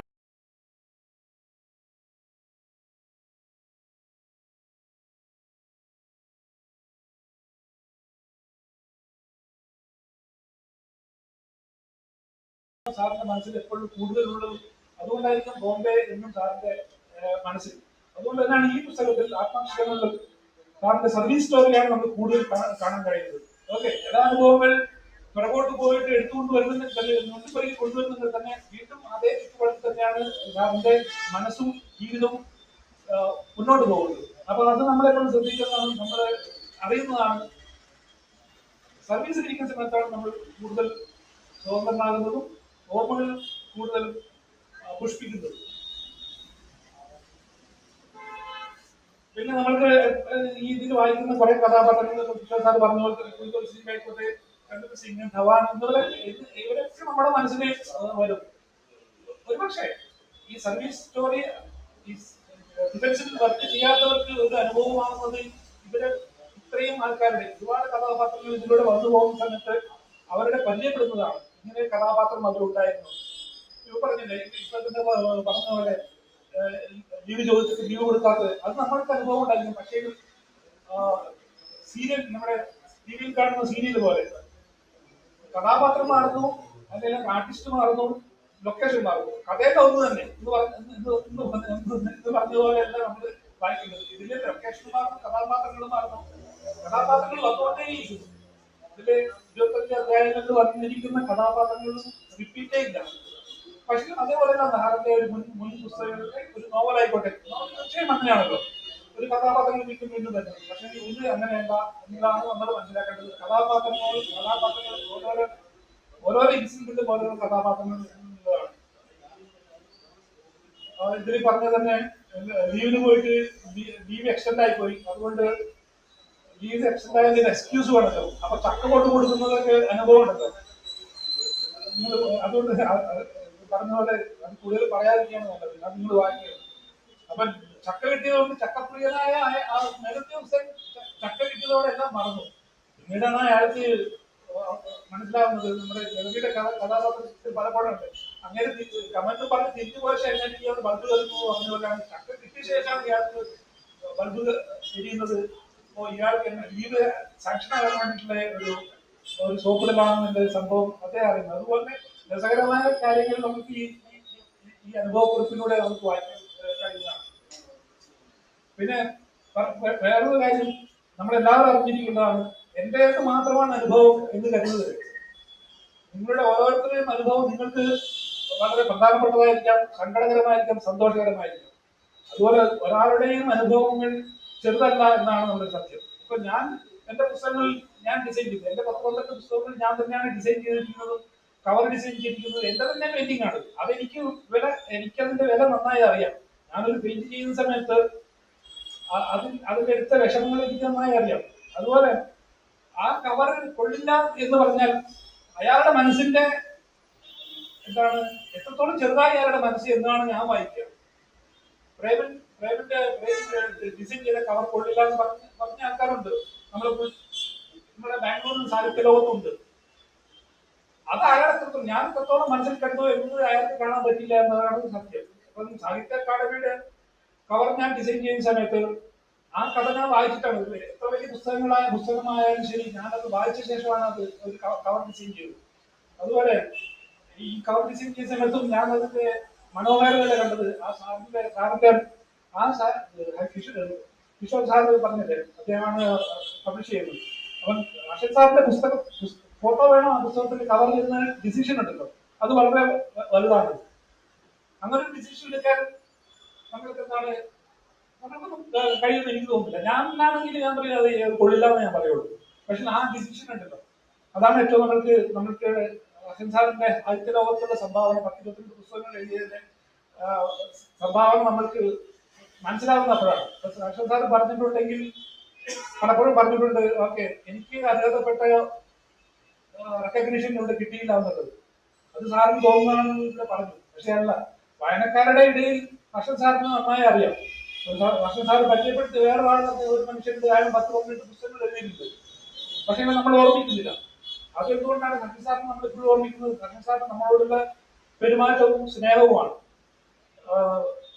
ഇദ്ദേഹം പറഞ്ഞ പോലെ ഞാൻ ചെറുപ്പക്കാരനായി ചെറുതായിരിക്കും ചിലർക്ക് സംസ്ഥാന പരിചയമുണ്ട് ഹാസ്യകേന്ദ്രങ്ങളിലൂടെ എന്ന് പറഞ്ഞിട്ട്. അപ്പൊ സാറിന് വലിയവരെയും ചെറിയവരെയും, വലിയ ചെറുത് പ്രായം കൊണ്ട് ചെറിയ ചെറുവരെയും കൂടെ കൂട്ടാനുള്ള ഒരു സാറിന്റെ ഒരു കഴിവുണ്ട്. അതാണ് നമ്മളിപ്പോഴും വിലമതിക്കുന്നതും നമ്മൾ കാണുന്നതും.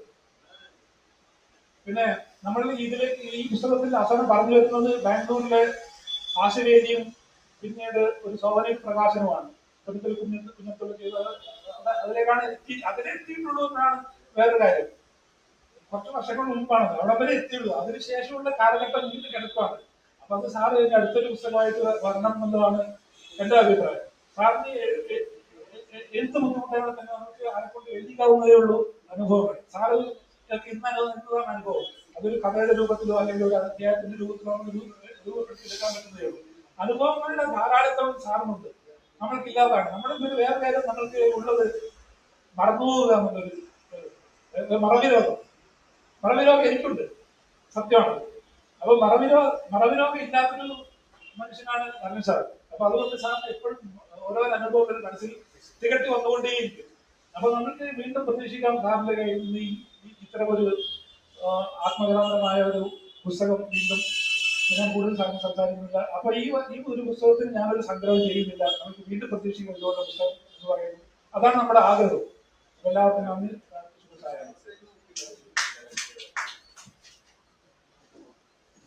Thank you doctor Prakash. തീർച്ചയായിട്ടും നമുക്ക് ഹർഷന്റെ പുതിയ ആത്മസഞ്ചാരങ്ങൾ ഇനിയും ആത്മാക്ഷരങ്ങൾ ഇനിയും പുറത്തുവരുമെന്ന് പ്രതീക്ഷയോട് നമുക്ക് റെഡിയായിട്ട് ഈ പുസ്തകത്തെ കുറിച്ച് ഞാൻ സംഗ്രഹത്തിന് ശേഷം ഇനിയും ഒരു 6 പേര് നമ്മൾ ഇതിനെക്കുറിച്ച് പറയാൻ വേണ്ടി എത്തിയിട്ടുള്ളതുണ്ട്. എല്ലാവരും സമയത്തെ കുറിച്ച് ഉള്ള ഒരു ബോധ്യത്തോടുകൂടി ചുരുക്കി സംസാരിക്കുന്നു എന്നുള്ള ഒരു അപേക്ഷയോടെ അടുത്തതായിട്ട് ആശംസകൾ അറിയിക്കുക. പങ്കജൻ എവിടെ ഇല്ലെങ്കിലും എന്നെ പ്രസംഗത്തിന് വിളിക്കുമ്പോൾ ധൈര്യത്തോടു കൂടി എന്നെ വിളിക്കുന്ന ഒരു വ്യക്തിയാണ്. എപ്പോഴും എന്നെ വിളിക്കാറുണ്ട്. കാരണം ഞാൻ അധികം പ്രസംഗം ഒരിക്കലും നീട്ടിക്കൊണ്ടു പോകില്ല എന്ന് അദ്ദേഹത്തിന് ബാംഗ്ലൂരിൽ വിശ്വാസമുള്ള ഒരേ ഒരാളാണ് ഞാൻ എന്ന് എനിക്ക് അറിയാം. അതിലേക്ക് കാര്യത്തിലേക്ക് വരാം. ഇന്ന് ഹർഷൻ സാറിന്റെ ഈ പുസ്തകം ഞാൻ ഇവിടെ ഉണ്ടായില്ല ഒരു കൊല്ലത്തോളം. ഹർഷൻ സാറിന്റെ ഈ ഒരു പുസ്തക പ്രകാശനത്തിന് വളരെ യാദൃശ്ചികമായിട്ടാണ് ഞാൻ വന്നത്. അദ്ദേഹം വിളിച്ചിട്ടുണ്ടായിരുന്നു. അപ്പോ വന്നു. അദ്ദേഹമായിട്ടുള്ള ബന്ധം പറയുകയാണെങ്കിൽ ഞാൻ ബാംഗ്ലൂർ വന്ന ഉടനെ തന്നെ പരിചയപ്പെട്ട വ്യക്തികളിൽ 2 പേരാണ്. ഒന്ന് ഹർഷൻ സാർ, അടുത്തതായിട്ട് സാഹിത്യവേദിയിലെ സംഘടനയാണ് ഞാൻ ആദ്യമായി പരിചയപ്പെട്ടത്. ഇതിൽ 2 പേരുമായിട്ടും സൗഹൃദം അതേപോലെ തന്നെ, ബാക്കി ആരും ഒരു സൗഹൃദം ഇല്ലാന്നല്ല, 2 പേരുമായിട്ട് നല്ല രീതിയിൽ തന്നെ സൗഹൃദം പോകുന്നു. അതില് ഹർഷൻ സാറിന്റെ അടുത്തുള്ള സൗഹൃദം പോകാൻ ഒരു പ്രത്യേക ഞങ്ങളെ ബന്ധിപ്പിക്കുന്ന ഒരു പ്രധാന ചരട്, രസച്ചരട് എന്ന് പറയുന്നത് സുധേജി നേരത്തെ പറഞ്ഞ പോലെ തന്നെ ഹാസ്യത്തിന്റെ ആ ഒരു മേൽക്കൊടി തന്നെയാണ്. അദ്ദേഹം ഫോണിൽ വിളിച്ചു കഴിഞ്ഞാലും നമ്മൾ പറയുന്നത് ഒരുപാട് തമാശകൾ, അദ്ദേഹത്തിന്റെ അനുഭവങ്ങളിലുള്ള തമാശകളൊന്നും ഒരിക്കലും ബോറടിക്കില്ല. അദ്ദേഹത്തിന്റെ എല്ലാ പുസ്തകങ്ങളും ഞാൻ വായിച്ചിട്ടില്ല. അതിലെ ഹാസ്യരസായനം എന്ന് പറയുന്ന ഒരു പുസ്തകം, അതാണ് ഞാൻ വായിച്ചിട്ടുള്ള പുസ്തകങ്ങളിൽ വെച്ച്, അദ്ദേഹത്തിന്റെ പുസ്തകങ്ങളിൽ വെച്ച് ഏറ്റവും എനിക്ക് ഇഷ്ടപ്പെട്ട ഒരു പുസ്തകം. പിന്നെ ഇപ്പോ ഫ്രാൻസിസ് ബേക്കോൺ പറഞ്ഞിട്ടുള്ള പോലെ some books are to be chewed, some to be swallowed, some to be digested അങ്ങനെ പറഞ്ഞിട്ടുള്ള പോലെ അതിൽ സം ബുക്സ് എന്ന് ഫ്രാൻസിസ് ബേക്കോൺ പറഞ്ഞിട്ടുണ്ടെങ്കിൽ ഇദ്ദേഹത്തിന്റെ പുസ്തകം ഇതിൽ എല്ലാം കൂടി ടേസ്റ്റ് ചെയ്ത്, ചൂ ചെയ്ത്, swallow ചെയ്ത്, ഡൈജസ്റ്റ് ചെയ്യേണ്ട പുസ്തകങ്ങളാണ് എന്നുള്ള ഒരു അഭിപ്രായമാണ് എനിക്കുള്ളത്. ഇനിയും അദ്ദേഹം കൂടുതൽ പുസ്തകങ്ങൾ, ഈ ആത്മാക്ഷരങ്ങൾ പോലെയുള്ള കൂടുതൽ പുസ്തകങ്ങൾ എഴുതട്ടെ. അദ്ദേഹത്തിന് അത് എഴുതാനുള്ള ആയുരാരോഗ്യ സൗകര്യങ്ങൾ നേരുന്നു. ഇനി അദ്ദേഹത്തിന് സകല ആശംസകൾ അർപ്പിക്കുന്നു. നന്ദി, നമസ്കാരം. നിങ്ങൾക്ക് ബോധ്യപ്പെട്ടിട്ടുണ്ടാവുമെന്ന് കരുതുന്നു.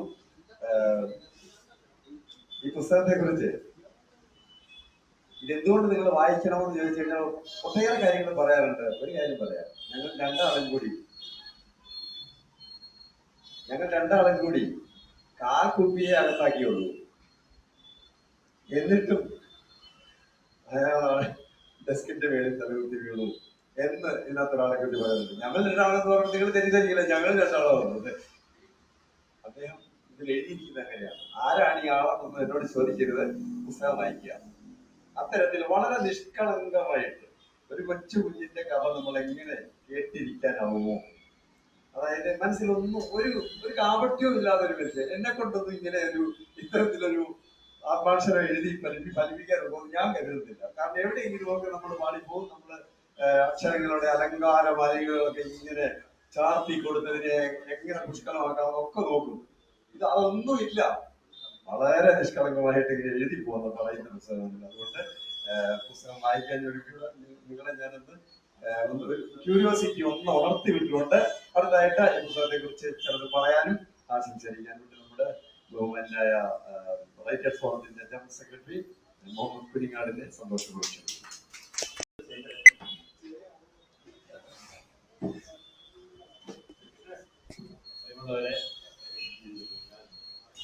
സാറിന്റെ പുസ്തകത്തിനെ കുറിച്ചൊക്കെ സംസാരിക്കുമ്പോൾ അർഷൻ സാർ ഒരു പ്രതിഭാസമാണ് എന്ന് പറയാൻ. നമ്മളെ അർഷൻ സാറായിട്ട് വളരെ വിരളമായിട്ട് ബന്ധപ്പെട്ട ഒരു വ്യക്തിയാണ് ഞാൻ. പക്ഷെ അർഷൻ സാറിനെ നമുക്ക് ഒറ്റയ്ക്ക് കിട്ടുമ്പോൾ മുന്നിലൊരു ടീ പോയിന്റ്, അവിടെ ഒരു ഗ്ലാസ്, പിന്നെ കൂടെ വരുന്ന ആൾക്ക് ആവശ്യമുള്ള ആളാണെങ്കിൽ 1-2 ഗ്ലാസ്, മികച്ച സാറിന് വേണ്ടി ഒരു ഗ്ലാസ് വിശ്വാസം അതിൽപ്പെട്ട ആളായിരുന്നു. അപ്പൊ അങ്ങനെ ഉണ്ടാകുമ്പോ അതിന്റെ യഥാർത്ഥ മൂഡിലേക്ക് വരും. അപ്പോ വേണ്ടായികളൊന്നുമല്ല പറയുന്നതൊക്കെ സാഹിത്യമായി, അതിലെ വാക്കുകൾ, വരികൾ, അതൊരു സ്ക്രിപ്റ്റ് പോലെ എങ്ങി വരും. അപ്പോ ഇതൊരു ലെജൻഡിനാണ് എന്ന് നമുക്ക് തോന്നും. അപ്പൊ എഴുതാതെ പോയ നോവലുകളൊക്കെയാണ് ഓരോ സംഭാഷണങ്ങളും എന്ന് അർഷൻ സാറുമായിട്ട് ബന്ധപ്പെടുമ്പോൾ നമുക്ക് മനസ്സിലാവും. അവർ, അവൾ, പിന്നെ ഞാൻ എന്നൊരു നോവൽ, അത് നമ്മൾ ഈ പുസ്തകം നമ്മൾ വായിച്ചു പോകുമ്പോ അതിലേക്ക് നമ്മളെ മനസ്സെത്തും. അപ്പൊ ആ പുസ്തകം അർഷൻ സാർ എഴുതിയതാണെന്ന് എനിക്ക് പെട്ടെന്ന് ഓർമ്മയിൽ വന്നില്ല. പക്ഷെ ഫെമിലിയർ ആയിട്ട് ഈ ഭാഷ, ഈ ശൈലി, അപ്പൊ വായിക്കുമ്പോൾ നമുക്ക് ഇതിലെ ഗ്രേസി എന്ന് പറയുന്ന നേഴ്സിനെ പറ്റി പറയുമ്പോ ആ നോവലിലെ ഒരു കഥാപാത്രം നമ്മളെ മുമ്പിൽ ഇങ്ങനെ പ്രത്യക്ഷപ്പെടും. അപ്പൊ നമ്മള് അർഷൻ സാറ് ആ കുട നന്നാക്കുന്ന എഞ്ചിനീയർ, കുട റിപ്പയർ ചെയ്യുന്ന എഞ്ചിനീയറെ ജീവിതം കുളന്തോണ്ടി എന്ന് നമുക്ക് തോന്നുമ്പോ ഒരു പെൺകുട്ടിക്ക് ജീവിതം നൽകുകയാണ്.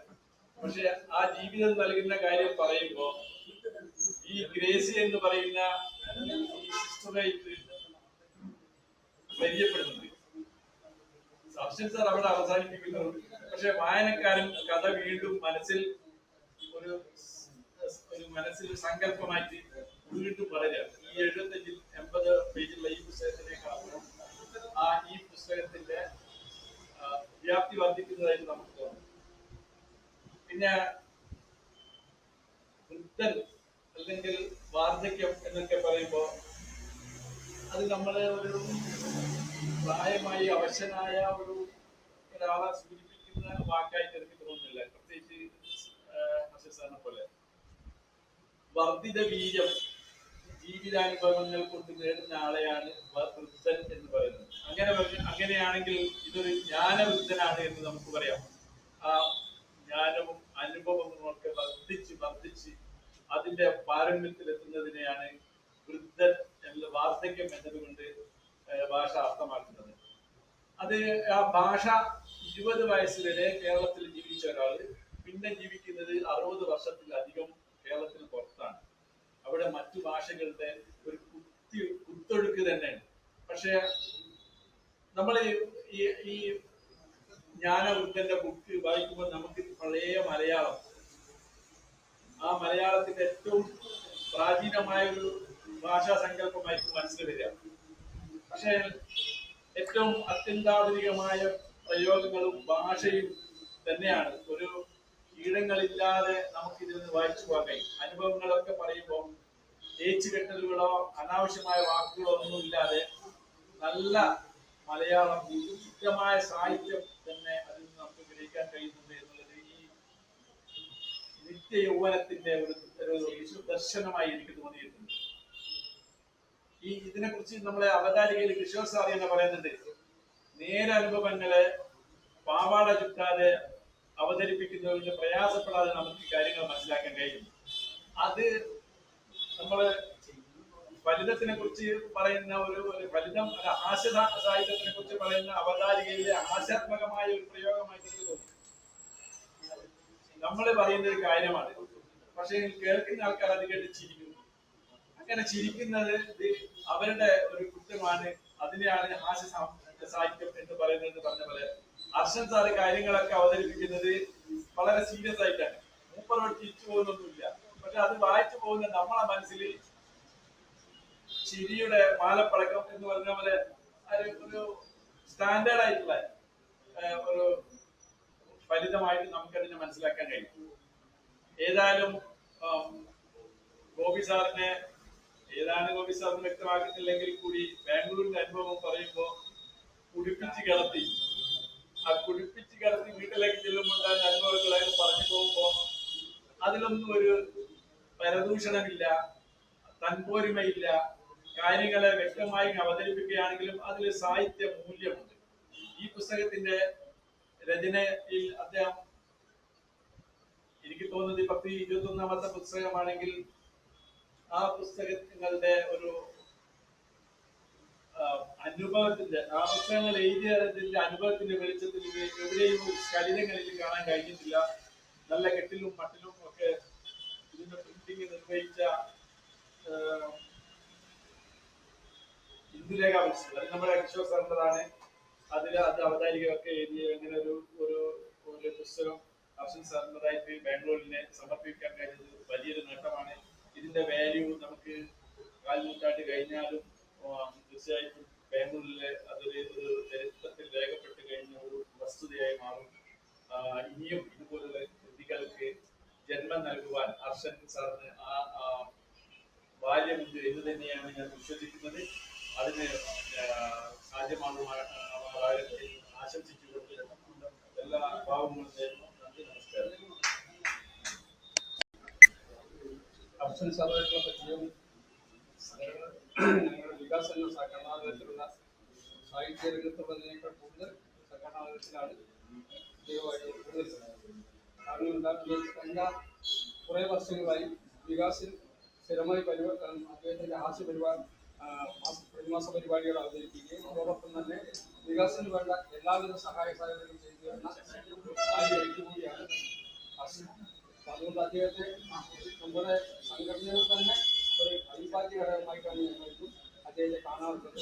അദ്ദേഹം വികാസിനോട് എന്ത് അഭ്യർത്ഥിച്ചാലും ഞങ്ങൾ പരിപൂർണ്ണ സന്തോഷത്തോടെ ഞങ്ങൾ അദ്ദേഹത്തോട് സഹകരിക്കാൻ എന്നും തയ്യാറാണ്. അതാണ് ആദ്യമായിട്ട് അദ്ദേഹത്തെ കുറിച്ച് പറയാനുള്ളത്. എന്താണെന്ന് വെച്ചിട്ടുണ്ടെങ്കിൽ അദ്ദേഹത്തിന്റെ ഔദ്യോഗിക ജീവിതത്തിലുണ്ടായ അനുഭവങ്ങളും ചിന്തകളും അതാണ് അദ്ദേഹത്തിന്റെ പുസ്തകങ്ങൾ കൂടുതലായിട്ട് അദ്ദേഹം പ്രതിനിധീകരിച്ചിട്ടുള്ളത്. അതുപോലെ അദ്ദേഹത്തിന്റെ മാസിക അതാണ് കൂടുതൽ അദ്ദേഹം പ്രതിനിധീകരിച്ചിട്ടുള്ളത്. അപ്പോൾ അദ്ദേഹത്തിന് ഇനിയും അത്തരം സാഹിത്യ പ്രവർത്തനങ്ങൾ നടത്താനുള്ള എല്ലാ അവസരങ്ങളും ഉണ്ടായിരിക്കട്ടെ എന്ന് ഞാൻ ആദ്യമായി അദ്ദേഹത്തിന് എല്ലാ ഭാവങ്ങളും നേരിടുന്നു. ഇന്ന് നമ്മൾ സാഹിത്യ രംഗത്തെ കുറിച്ച് പറയുമ്പോൾ നമുക്ക് ഇപ്പോൾ പുസ്തകമാണെങ്കിലും മറ്റുള്ള പറയുണ്ടായി. ഇവിടെ കൂടുതൽ പുസ്തകങ്ങൾ നമ്മൾ തിരുവനന്തപുരം തൊട്ട് കാസർഗോഡ് വരെ എടുത്ത ദിവസം ഒരുപാട് പുസ്തകങ്ങൾ പ്രസിദ്ധീകരിച്ചുകൊണ്ടിരിക്കുകയാണ് എന്ന് പറയുമ്പോൾ നമുക്കതിൽ വളരെയധികം സന്തോഷിക്കാനുണ്ട്. കാരണം 1990കളിൽ നമ്മൾ പൂർണ്ണ സാക്ഷരത്വം കൈവരിച്ചത് ഇന്ന് നമ്മൾ എത്തി നിൽക്കുന്ന എല്ലാവരും ഇവിടുത്തെ എഴുത്തുകാരായി മാറിക്കൊണ്ടിരിക്കുന്നു എന്നുള്ള ഒരു സാഹചര്യത്തിലാണ് നമ്മൾ എത്തിക്കൊണ്ടിരിക്കുന്നത്. അത് നമ്മുടെ സമൂഹത്തിന്റെ സാഹിത്യത്തിലോ അല്ലെങ്കിൽ നമ്മുടെ മറ്റു പദ്ധതികളിലോ അല്ലെങ്കിൽ ആശയപരമായിട്ടോ അല്ലെങ്കിൽ രാഷ്ട്രീയമായിട്ടോ എല്ലാ തലത്തിലും നമ്മൾ വളരെയധികം മുന്നേറിക്കൊണ്ടിരിക്കുകയാണ് നമ്മുടെ മലയാളി സമൂഹം എന്നുള്ളതിന്റെ ഒരു സൂചനയാണ് ഈ ഇത്രയും എഴുത്തുകാരുണ്ടാവുന്നത്. അവർക്കൊക്കെ വായനക്കാരും ഉണ്ടാവുന്നു എന്ന് പറയുമ്പോൾ അത് നല്ല സൂചകമായിട്ടാണ് എനിക്ക് തോന്നിയിട്ടുള്ളത്. ഇനിയും നമ്മുടെ ഇടയിൽ എഴുത്തുകാരുണ്ടാവട്ടെ, ഞങ്ങളെ പോലെയുള്ള സംഘടനകൾക്ക് പ്രവർത്തിക്കാനുള്ള അവസരം ഉണ്ടായിരിക്കട്ടെ. ആ സംഘടനകളിലുള്ള സാഹിത്യകാരന്മാരും മറ്റുള്ള എല്ലാ മലയാള സുഹൃത്തുക്കളും ഞങ്ങളോട് ചേർന്ന് സഹായിക്കട്ടെ. എല്ലാവരെയും ഞങ്ങൾ ഇവിടെ സ്വാഗതം ചെയ്യുന്നത്. നമ്മൾക്ക് അങ്ങനെ മതപരമായിട്ടുള്ളതോ രാഷ്ട്രീയപരമായിട്ടുള്ള യാതൊരു വകതിരിവും നമ്മൾ ഏർപ്പെടുത്തുന്നില്ല. എല്ലാ ആശയങ്ങളും ഉൾക്കൊള്ളാൻ നമ്മൾ തയ്യാറാണ്. അതുപോലെ നമ്മളെല്ലാവരും അതിന് തയ്യാറാവണം എന്നുള്ള അഭ്യർത്ഥിച്ചുകൊണ്ടും ശാസ്ത്രം സാറിന് ഒരിക്കൽ കൂടി അദ്ദേഹത്തിന്റെ സാഹിത്യ പ്രവർത്തനത്തിൽ എല്ലാ ഭാവങ്ങളും ഞാൻ എന്റെ വാക്കുകൾ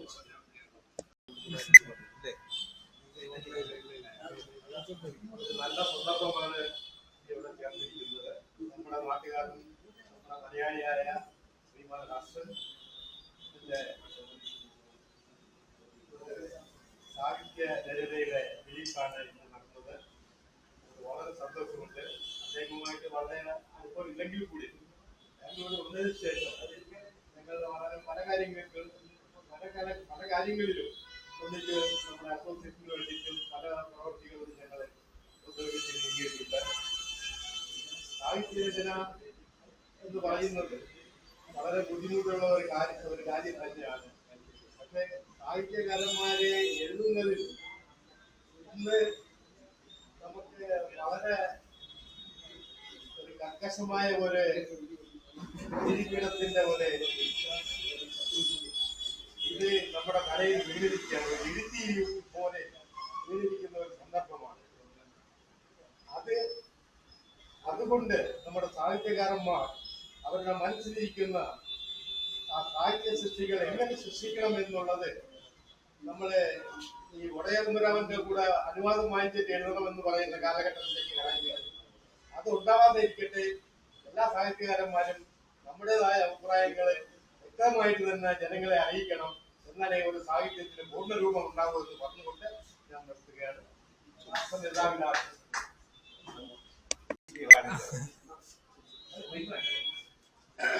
പ്രിയപ്പെട്ടവർ, കഴിഞ്ഞ മാസം ശ്രീ ഹർഷന്റെ കടച്ചുരുക്ക് പ്രസിദ്ധീകരണത്തിൽ പോയിരുന്നു. അത് വായിച്ചു.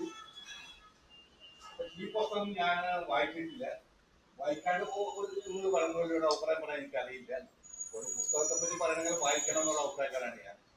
അപ്പോ ശ്രീ ഹർഷൻ സാറിന് എല്ലാവിധ ഭാവങ്ങളും ആശംസകളും നേരുന്നു.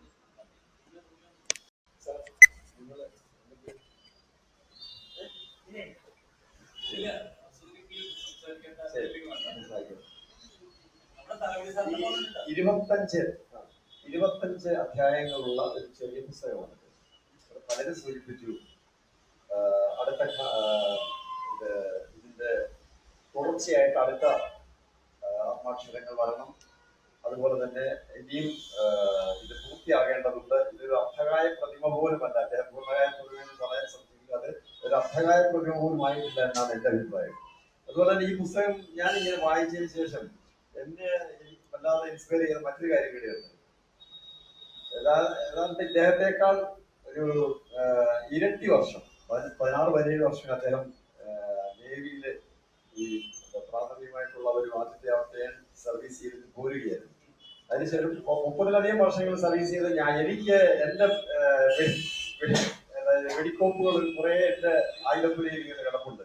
ഇത് കണ്ടു കഴിഞ്ഞപ്പോൾ ഞാൻ ആലോചിക്കുന്നത് 25 അധ്യായങ്ങളുള്ള ഈ പുസ്തകത്തിന് പകരം 250 അധ്യായമുള്ള ഒരു പുസ്തകം എന്തുകൊണ്ട് തനിക്ക് രചിച്ചുകൂടാ എന്നുള്ള ഒരു ചോദ്യം അദ്ദേഹം ഈ പുസ്തകത്തിലൂടെ എനിക്ക് നേരെ തൊട്ടുകൂടി ഉണ്ട് എന്ന് ഞാൻ ഇതിലൂടെ ഓർമ്മപ്പെടുത്തുകയാണ്. മനോഹരമായിട്ട് സ്വന്തം ജീവിതം മാത്രമല്ല, അടുത്ത് നിൽക്കുന്നവരുടെ ചുറ്റുവട്ടത്തിൽ നിൽക്കുന്നവരുടെ ജീവിതങ്ങൾ കൂടി അദ്ദേഹം ഈ പുസ്തകത്തിന്റെ ഈ സ്വന്തം ആത്മാക്ഷരങ്ങൾക്കൊപ്പം അദ്ദേഹം മനസ്സിലാക്കിയിട്ടുണ്ട് എന്നുള്ളത് പ്രത്യേകം ശ്രദ്ധിക്കേണ്ട കാര്യം. ഇവിടെ അദ്ദേഹം സൂചിപ്പിച്ചതുപോലെ സ്വന്തം ജീവിതം മാത്രമല്ല ആത്മാക്ഷരങ്ങളാകുന്നത്, സ്വന്തം ജീവിതം മാത്രമല്ല ജീവചരിത്രമാകുന്നത്. അത് ചുറ്റുവട്ടങ്ങളും അതുപോലെ തന്നെ ചുറ്റുപാടുകളും നമ്മുടെ സാഹചര്യങ്ങളും അതുപോലെ തന്നെ നമ്മുടെ സഹജീവികളും നമ്മുടെ സഹപ്രവർത്തകരും ഒക്കെ കൂടെ ചേരുമ്പോഴാണ് നമ്മുടെ അനുഭവങ്ങൾ ആത്മാക്ഷരങ്ങളാവുക എന്നുകൂടി ഓർമ്മിച്ചുകൊണ്ട് ഈ പുസ്തകത്തിലേക്ക് ഞാൻ നിങ്ങളുടെ വീണ്ടും ഞാനൊന്നും പറയുന്നില്ല. ഇനി നമുക്ക് പ്രതിസ്പർദ്ധ അദ്ദേഹത്തിന് പുസ്തകത്തെ കുറിച്ച് പറയുവാൻ കാണും. തീർച്ചയായിട്ടും അദ്ദേഹത്തെ നമുക്ക് ശ്രദ്ധിക്കാം. അക്ഷരങ്ങൾ അദ്ദേഹത്തിന്റെ ഭാഷയിൽ നമുക്ക് നേരിൽ കേൾക്കാം. അദ്ദേഹത്തിന് നമ്മളോട് ചിലത് പറയാനുണ്ടാവും. നന്ദി വാക്ക്. അതുപോലെ തന്നെ പ്രതിസ്പർദ്ധത്തിനായി പ്രിയപ്പെട്ട ഗ്രന്ഥകർത്താവ് ഹർഷനെ ക്ഷണിക്കുന്നു.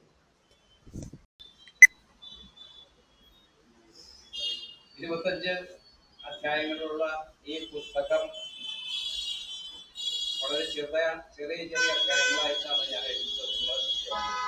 കാരണം കൂടുതൽ കാര്യങ്ങൾ കുറച്ച് വാക്കുകളിൽ എഴുതുകയും സംസാരിക്കാൻ കഴിയുന്നതും ഒരു പ്രത്യേക സൃഷ്ടിയാണ്. അത് പലർക്കും ഇല്ല. ഉദാഹരണമായിട്ട് പല വേദികളിലും ഞാൻ പോയിട്ടുള്ളപ്പോൾ കേട്ട പ്രസംഗവധങ്ങളുണ്ടല്ലോ, ആ വാദം അസഹ്യമായിട്ട് ഞാൻ ഓടി രക്ഷപ്പെട്ടിട്ടുണ്ട് പല വേദികളിലും. വിഷയം കൊടുത്തു കഴിഞ്ഞിട്ട് ആ വിഷയമല്ല സംസാരിക്കുന്നത്, വേറെ എന്തോ കാട്ടുകയിലുള്ള വിഷയം ആണ് സംസാരിക്കുന്നത്. സംഘാടകന് ഒരു കുറിപ്പ് ഇടും, സമയം അതിക്രമിച്ചിരിക്കുന്നു. ഈ കുറിപ്പ് കിട്ടിയാൽ ഈ പ്രസംഗ വീരൻ അത് പോക്കറ്റിച്ചുകൊണ്ട് ലെവലിലേക്ക് കിട്ടിയാൽ ആശ്രമത്തോടെ വീണ്ടും തന്റെ മാരത്തോൺ പ്രഭാഷണം തുടരുകയാണ്. ഇങ്ങനെ ഒരുപാട് ആളുകൾ ഹാസ്യവേദിയുടെ ഒരു വേദി ആയതുകൊണ്ട് ചിലപ്പോൾ ഹാസ്യത്തിന് ചില അനുഭവങ്ങൾ സംഭവിച്ചിരുന്നത്. പ്രസംഗവാദം ഞാൻ എഴുതിയിട്ടില്ല. അപ്പോ നമ്മള് എഴുതുമ്പോഴും നമ്മൾ സംസാരിക്കുമ്പോഴും സാഹിത്യമായാലും ശരി, നമ്മള് സാധാരണ നമ്മുടെ സംസർഗത്തിനായാലും നമ്മള് ഒരു ഒതുക്കം എല്ലായിടത്തും നല്ലതാണ് എന്ന് പറയുന്ന ആളാണ്, വിശ്വസിക്കുന്ന ആളാണ്. അത് നമ്മുടെ ജീവിതത്തിൽ വളരെ ആവശ്യമാണ്. കാരണം സമയം വളരെ വിലപ്പെട്ടാണ് എല്ലാവരും. ഞാനിപ്പോ ഓരോ കാര്യങ്ങളും പ്രത്യേകിച്ച് പറയുകയാണെങ്കിൽ വളരെ ദീർഘിച്ചു പോകും. നമുക്ക് 7 മണിയോട് അടുത്തിരിക്കണം, പിന്നെ മഴ വരാനുള്ള സാധ്യതകൾ കുറവല്ല. ഈ പ്രസംഗത്തിന്റെ കാര്യം നമ്മൾ നിങ്ങൾക്ക് എല്ലാവർക്കും അനുഭവപ്പെട്ടുള്ളതാണിത്. അപ്പോ ഈ പ്രസംഗിക്കുന്ന ആളുകള് മറ്റുള്ള സമയത്തിന് കൂടി വില കൊടുക്കണ്ടേ? അതില്ലാത്തതാണ് ഏറ്റവും വലിയ കഷ്ടം. ഇവിടെ പറയണ്ടായല്ലോ, ഞാൻ 20 പുസ്തകം 21 പുസ്തകങ്ങളുള്ള എഴുതി. അതായത് 54 വർഷത്തെ എന്റെ സാഹിത്യ പ്രവർത്തനത്തിൽ എനിക്ക് അർഹത ഉള്ള സ്ഥാനം ലഭിച്ചോ എന്നൊരു ചോദ്യം അവശേഷിക്കുന്നത് ശരിയാണ്. അത് സുദേവനും കിഷോറും ശാന്തനും ഒക്കെ സൂചിപ്പിക്കുന്നുണ്ടായി. വളരെ ശരിയാണ്. കാരണം ഞാനിവിടെ പബ്ലിസിറ്റിക്ക് പോകാറില്ല, പോയിട്ടില്ല. 3 പുസ്തകങ്ങൾ മാത്രമാണ് എൻ്റെ ചർച്ച ശരിക്കുള്ളത്. ബോംബെയിൽ വെച്ച് എഴുതി 54 വർഷം മുമ്പ് എഴുതിയ നോവലാണ് ബോംബെയിൽ കടൽച്ചെടുക്ക് പ്രസിദ്ധീകരിച്ചതും അവിടെ വെച്ച് ചർച്ച ചെയ്തിട്ടുള്ളതും പ്രകാശനം ചെയ്തിട്ടുള്ളതും. പിന്നെ ഇവിടെ പ്രകാശനം ചെയ്യുന്നത് ഇത് 3ാമത്തെ പുസ്തകമാണ്. കാരണം എന്താണെന്ന് വെച്ചാൽ ഞാൻ ഒരു സെൽഫ് മാർക്കറ്റിംഗ് അല്ലെങ്കിൽ പ്രസിദ്ധിക്ക് വേണ്ടിയിട്ടേ തുനിഞ്ഞിട്ടില്ല. അപ്പോ ഈ രംഗത്ത് മത്സര രംഗത്ത് സാഹിത്യത്തിലും പലരും എന്നെക്കാൾ ജൂനിയർ ആയിട്ടുള്ള പല ആൾക്കാരും എന്നെ കടന്നു പോയിട്ടുണ്ട്. അപ്പൊ ഇത്ര വർഷം എഴുതിയിട്ടും സമ്മാനങ്ങളുടെ പോലുള്ള ചെറിയ ചെറിയ സമ്മാനങ്ങളൊക്കെ നിൽക്കുമ്പോൾ കിട്ടിയിട്ട് ശരി. അപ്പൊ ഇത്രയൊക്കെ എഴുതിയിട്ടും ഞാൻ എത്തിയിട്ടുണ്ടോ, എത്രത്തോളം എത്തിയിട്ടുണ്ടോ എന്നുള്ള ചിന്ത എന്നെ വളരെയധികം ബുദ്ധി നോക്കിയിട്ടുണ്ട്. അപ്പൊ എനിക്കിപ്പോ ഒരു ചോദ്യം ആശയമായിട്ട് എടുത്താൽ മതി. അത് ഇത്ര എഴുതിയിട്ടും നിങ്ങൾ എത്രത്തോളം എത്തിയിട്ടുണ്ടോ? അപ്പൊ ഒരു ചിന്ത എന്നെ പിടികൂടിയിരിക്കുകയാണ്. അതായത് തർജ്ജമയ്ക്ക് നല്ല സ്കോപ്പാണ്, നല്ല വളപൂർവ്വം കൊണ്ടാണ് ബാങ്ക്. അപ്പോ തർജ്ജമയ്ക്ക് തിരിഞ്ഞാലോ, നമുക്ക് തർജ്ജമയ്ക്കാണെങ്കിൽ ആൾക്കാരെ കിട്ടാനും കൂലിക്ക് കിട്ടാനും ഇവിടെ സാധ്യതകൾ, അനന്ത സാധ്യതകളുണ്ട്. ഈ ഒരു ചിന്ത എനിക്ക് വളരെ വൈകിയാണെങ്കിലും ഇപ്പോൾ നിൽക്കുകയാണ്. ഇനിയും അംഗത്തിനുള്ള ഭാഗ്യം ഭാഗ്യമാണെന്ന് ഇവിടെ സൂചിപ്പിക്കുന്നുണ്ടായിരുന്നു. കുഞ്ഞുങ്ങാട്ടും മറ്റും വാർദ്ധക്യം ശരീരത്തിനെ ബാധിക്കും, മനസ്സിനെ ബാധിക്കാതെ നമ്മൾ നോക്കണം. എങ്കിലും പരിമിതികൾ ഉണ്ടാവും. ശാരീരികമായിട്ടുള്ള അസ്വസ്ഥതകൾ, ഭാവന ഗ്രഹിച്ചു പോവുക, ഇങ്ങനെയുള്ള സംഭവങ്ങൾ പലർക്കും പിടിപെടാറുണ്ട്. പക്ഷെ പക്വതയുള്ള ആശയങ്ങൾ, അനുഭവ തീക്ഷ്ണതയുള്ളത് എഴുതാൻ പറ്റുന്നത് ഒരുപക്ഷെ നമ്മുടെ ജീവിതത്തിന്റെ അസ്തമയ കാലത്തായിരിക്കും. അത് ചൂണ്ടിക്കാണിച്ചത് വളരെ ശരിയാണ്. പിന്നെ ഡോക്ടർ പ്രേംരാജ് ഇവിടെ ചൂണ്ടിക്കാണിക്കുന്നുണ്ടല്ലോ, എന്റെ രചനകളില് സാധാരണ പൊതുവെ ഹാസ്യം നിലനിൽക്കുന്നുണ്ടെന്ന് പറഞ്ഞത് അത് ശരിയാണ്.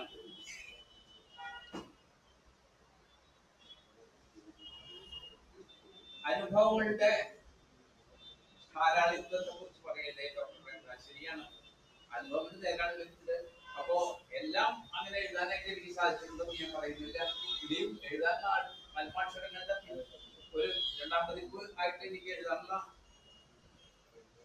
അനുഭവങ്ങൾ ധാരാളമുണ്ട്.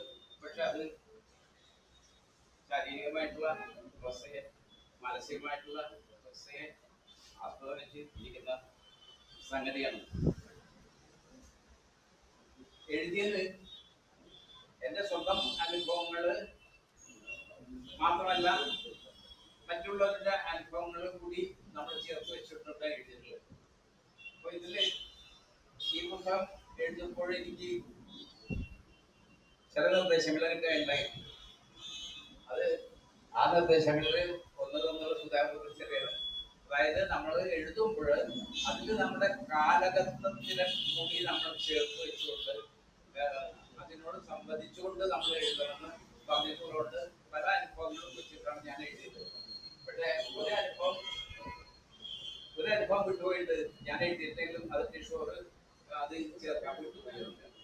അത് റെയിൽവേ സ്ട്രൈക്കിനെ കുറിച്ചാണ്. ഞാൻ മുംബൈയിൽ ഉണ്ടായിരുന്ന സമയത്ത് ആ റെയിൽവേ സ്ട്രൈക്ക് അടിച്ചമർത്തപ്പെടുകയാണ് ഉണ്ടായത്. അന്ന് ജോർജ് ഫെർണാണ്ടീസ് ഉണ്ടായിരുന്നു. അത് ഇതിൽ ചേർക്കാൻ വിട്ടുപോയിട്ടുണ്ട്. ഞാൻ ലാസ്റ്റ് എഴുതി കൊടുത്തതാണ്. അതുകൊണ്ടായിരിക്കും കിഷോർ അത് വിട്ടുകളഞ്ഞിട്ടുള്ളത്. പിന്നെ ഇന്നത്തെ പരിപാടിക്ക് ഒരു വ്യത്യസ്ത കൂട്ടുകളെന്ന് വെച്ചാല് ഹാസ്യവേദിയുടെ ബാനറിലാണ് നമ്മൾ ഈ പ്രകാശനം നിർവഹിച്ചത്. ഹാസ്യവേദിയുടെ മുൻ സെക്രട്ടറി ആയിട്ടുള്ള പങ്കച്ചൻ പന്തവത്തെ ഇവിടെ നമുക്ക് ലഭിച്ചു എന്നുള്ളത് പ്രധാനമായിട്ടുള്ള ഒരു കാര്യമാണ്. കാരണം ഹാസ്യവേദിയുടെ വസന്തകാലം പങ്കച്ചൻ സെക്രട്ടറി ആയിരുന്നപ്പോഴാണ് ഉണ്ടായിട്ടുള്ളതെന്നാണ് നമുക്ക് പറയാനുള്ളത്. അതുകൊണ്ട് വളരെയധികം സന്തോഷമുണ്ട്. തങ്കച്ചൻ തന്നെ ഇവിടെ അധ്യക്ഷനായിട്ട് കിട്ടിയത്. അതും തങ്കച്ചൻ വന്നിട്ടുള്ള പന്തവത്തുന്നവർ അല്ലെ, കണ്ടത്തി പോകുന്ന പോലും വലിയ ദൂരമെന്ന് പറയാൻ പറ്റില്ല. എങ്കിലും അത് ആത്മബന്ധത്തിന്റെ പേരിലാണ്. തങ്കച്ചൻ ഒരു സൈനികനായിരുന്നു, ഞാനും ആയിരുന്നു. പിന്നെ ആശയ സംബന്ധമായിട്ടും ആശയത്തോടുള്ള ആഭിമുഖ്യം കൊണ്ടാണ് തങ്കച്ചൻ പൊതുവെ സാഹിത്യ വേദികളിൽ എന്നോടൊപ്പം പങ്കിടാറുള്ളത്. അല്ലെങ്കിലും ഫോണിലൂടെ ആയാലും നേരിട്ടായാലും തങ്കച്ചൻ സാഹിത്യപരമായിട്ടുള്ള ചർച്ചകൾ സജീവമായിട്ട് ഒരു പ്രോത്സാഹനം നൽകുന്ന വ്യക്തിയാണ്. അധിക പ്രസംഗമായി വരും. അതുകൊണ്ട് ഞാൻ നേരിടുന്നില്ല. അത് മാത്രമല്ല, എനിക്ക് അധികം സംസാരിച്ച് ഉള്ള ഒരു ശീലമില്ല. പ്രായം ഒരു ഘടകം തന്നെയാണ്. 1 മണിക്കൂർ 2 മണിക്കൂർ പ്രസംഗ വേദികളിൽ ആളുകളിൽ നിന്ന് കുറഞ്ഞതൊന്നും ഞാൻ ഓടിപ്പോകുന്നുണ്ടോ ശ്വാസം പിടിച്ച്. ഞാൻ വിഷയത്തിൽ അവർക്ക് അറിയില്ല. അപ്പോ കൂടുതൽ പറഞ്ഞാൽ കൂടുതൽ ചോദിക്കും എന്നുള്ള മിഥ്യാധാരണ ഉണ്ടാണ്. അത് എനിക്കില്ല. Short and sweet should be our motto in life. എല്ലാവരും ഇവിടെ എല്ലാവരും വന്ന് എനിക്ക് ആശംസ പറഞ്ഞ് പ്രോത്സാഹനം നൽകിയ അവരുടെ എല്ലാം നല്ല വാക്കുകൾക്കും ഞാൻ നന്ദി പറയുന്നു. നമസ്കാരം.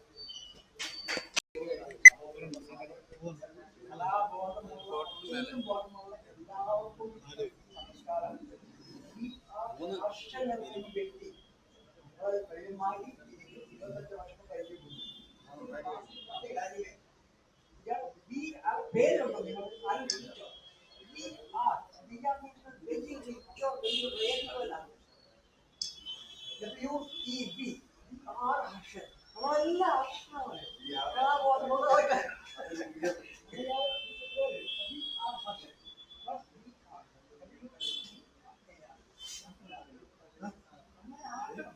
എനിവേ നമ്മൾ ഇന്നത്തെ ലോകത്തിൽ നമ്മൾ ഓരോരുത്തരും നമ്മൾ സ്വന്തം കാര്യത്തിന് പോലും കയ്യിൽ പോകാറില്ല. എവിടുന്നൊക്കെയോ ആരൊക്കെയോ വരുന്നു. ഇന്നത്തെ പ്രോഗ്രാം നാളെ മാറ്റുന്നു, ലക്ഷ്മിക്ക് ഇല്ലാത്ത പ്രോഗ്രാമിന് ഇത്രയും കലാബോധം നമ്മൾ വന്നില്ലേ? അതേ വലിയ അത്ഭുതം. എനിവേ പ്രശ്നങ്ങളൊക്കെ ഫേസ് ചെയ്ത് എല്ലാവർക്കും നന്ദി.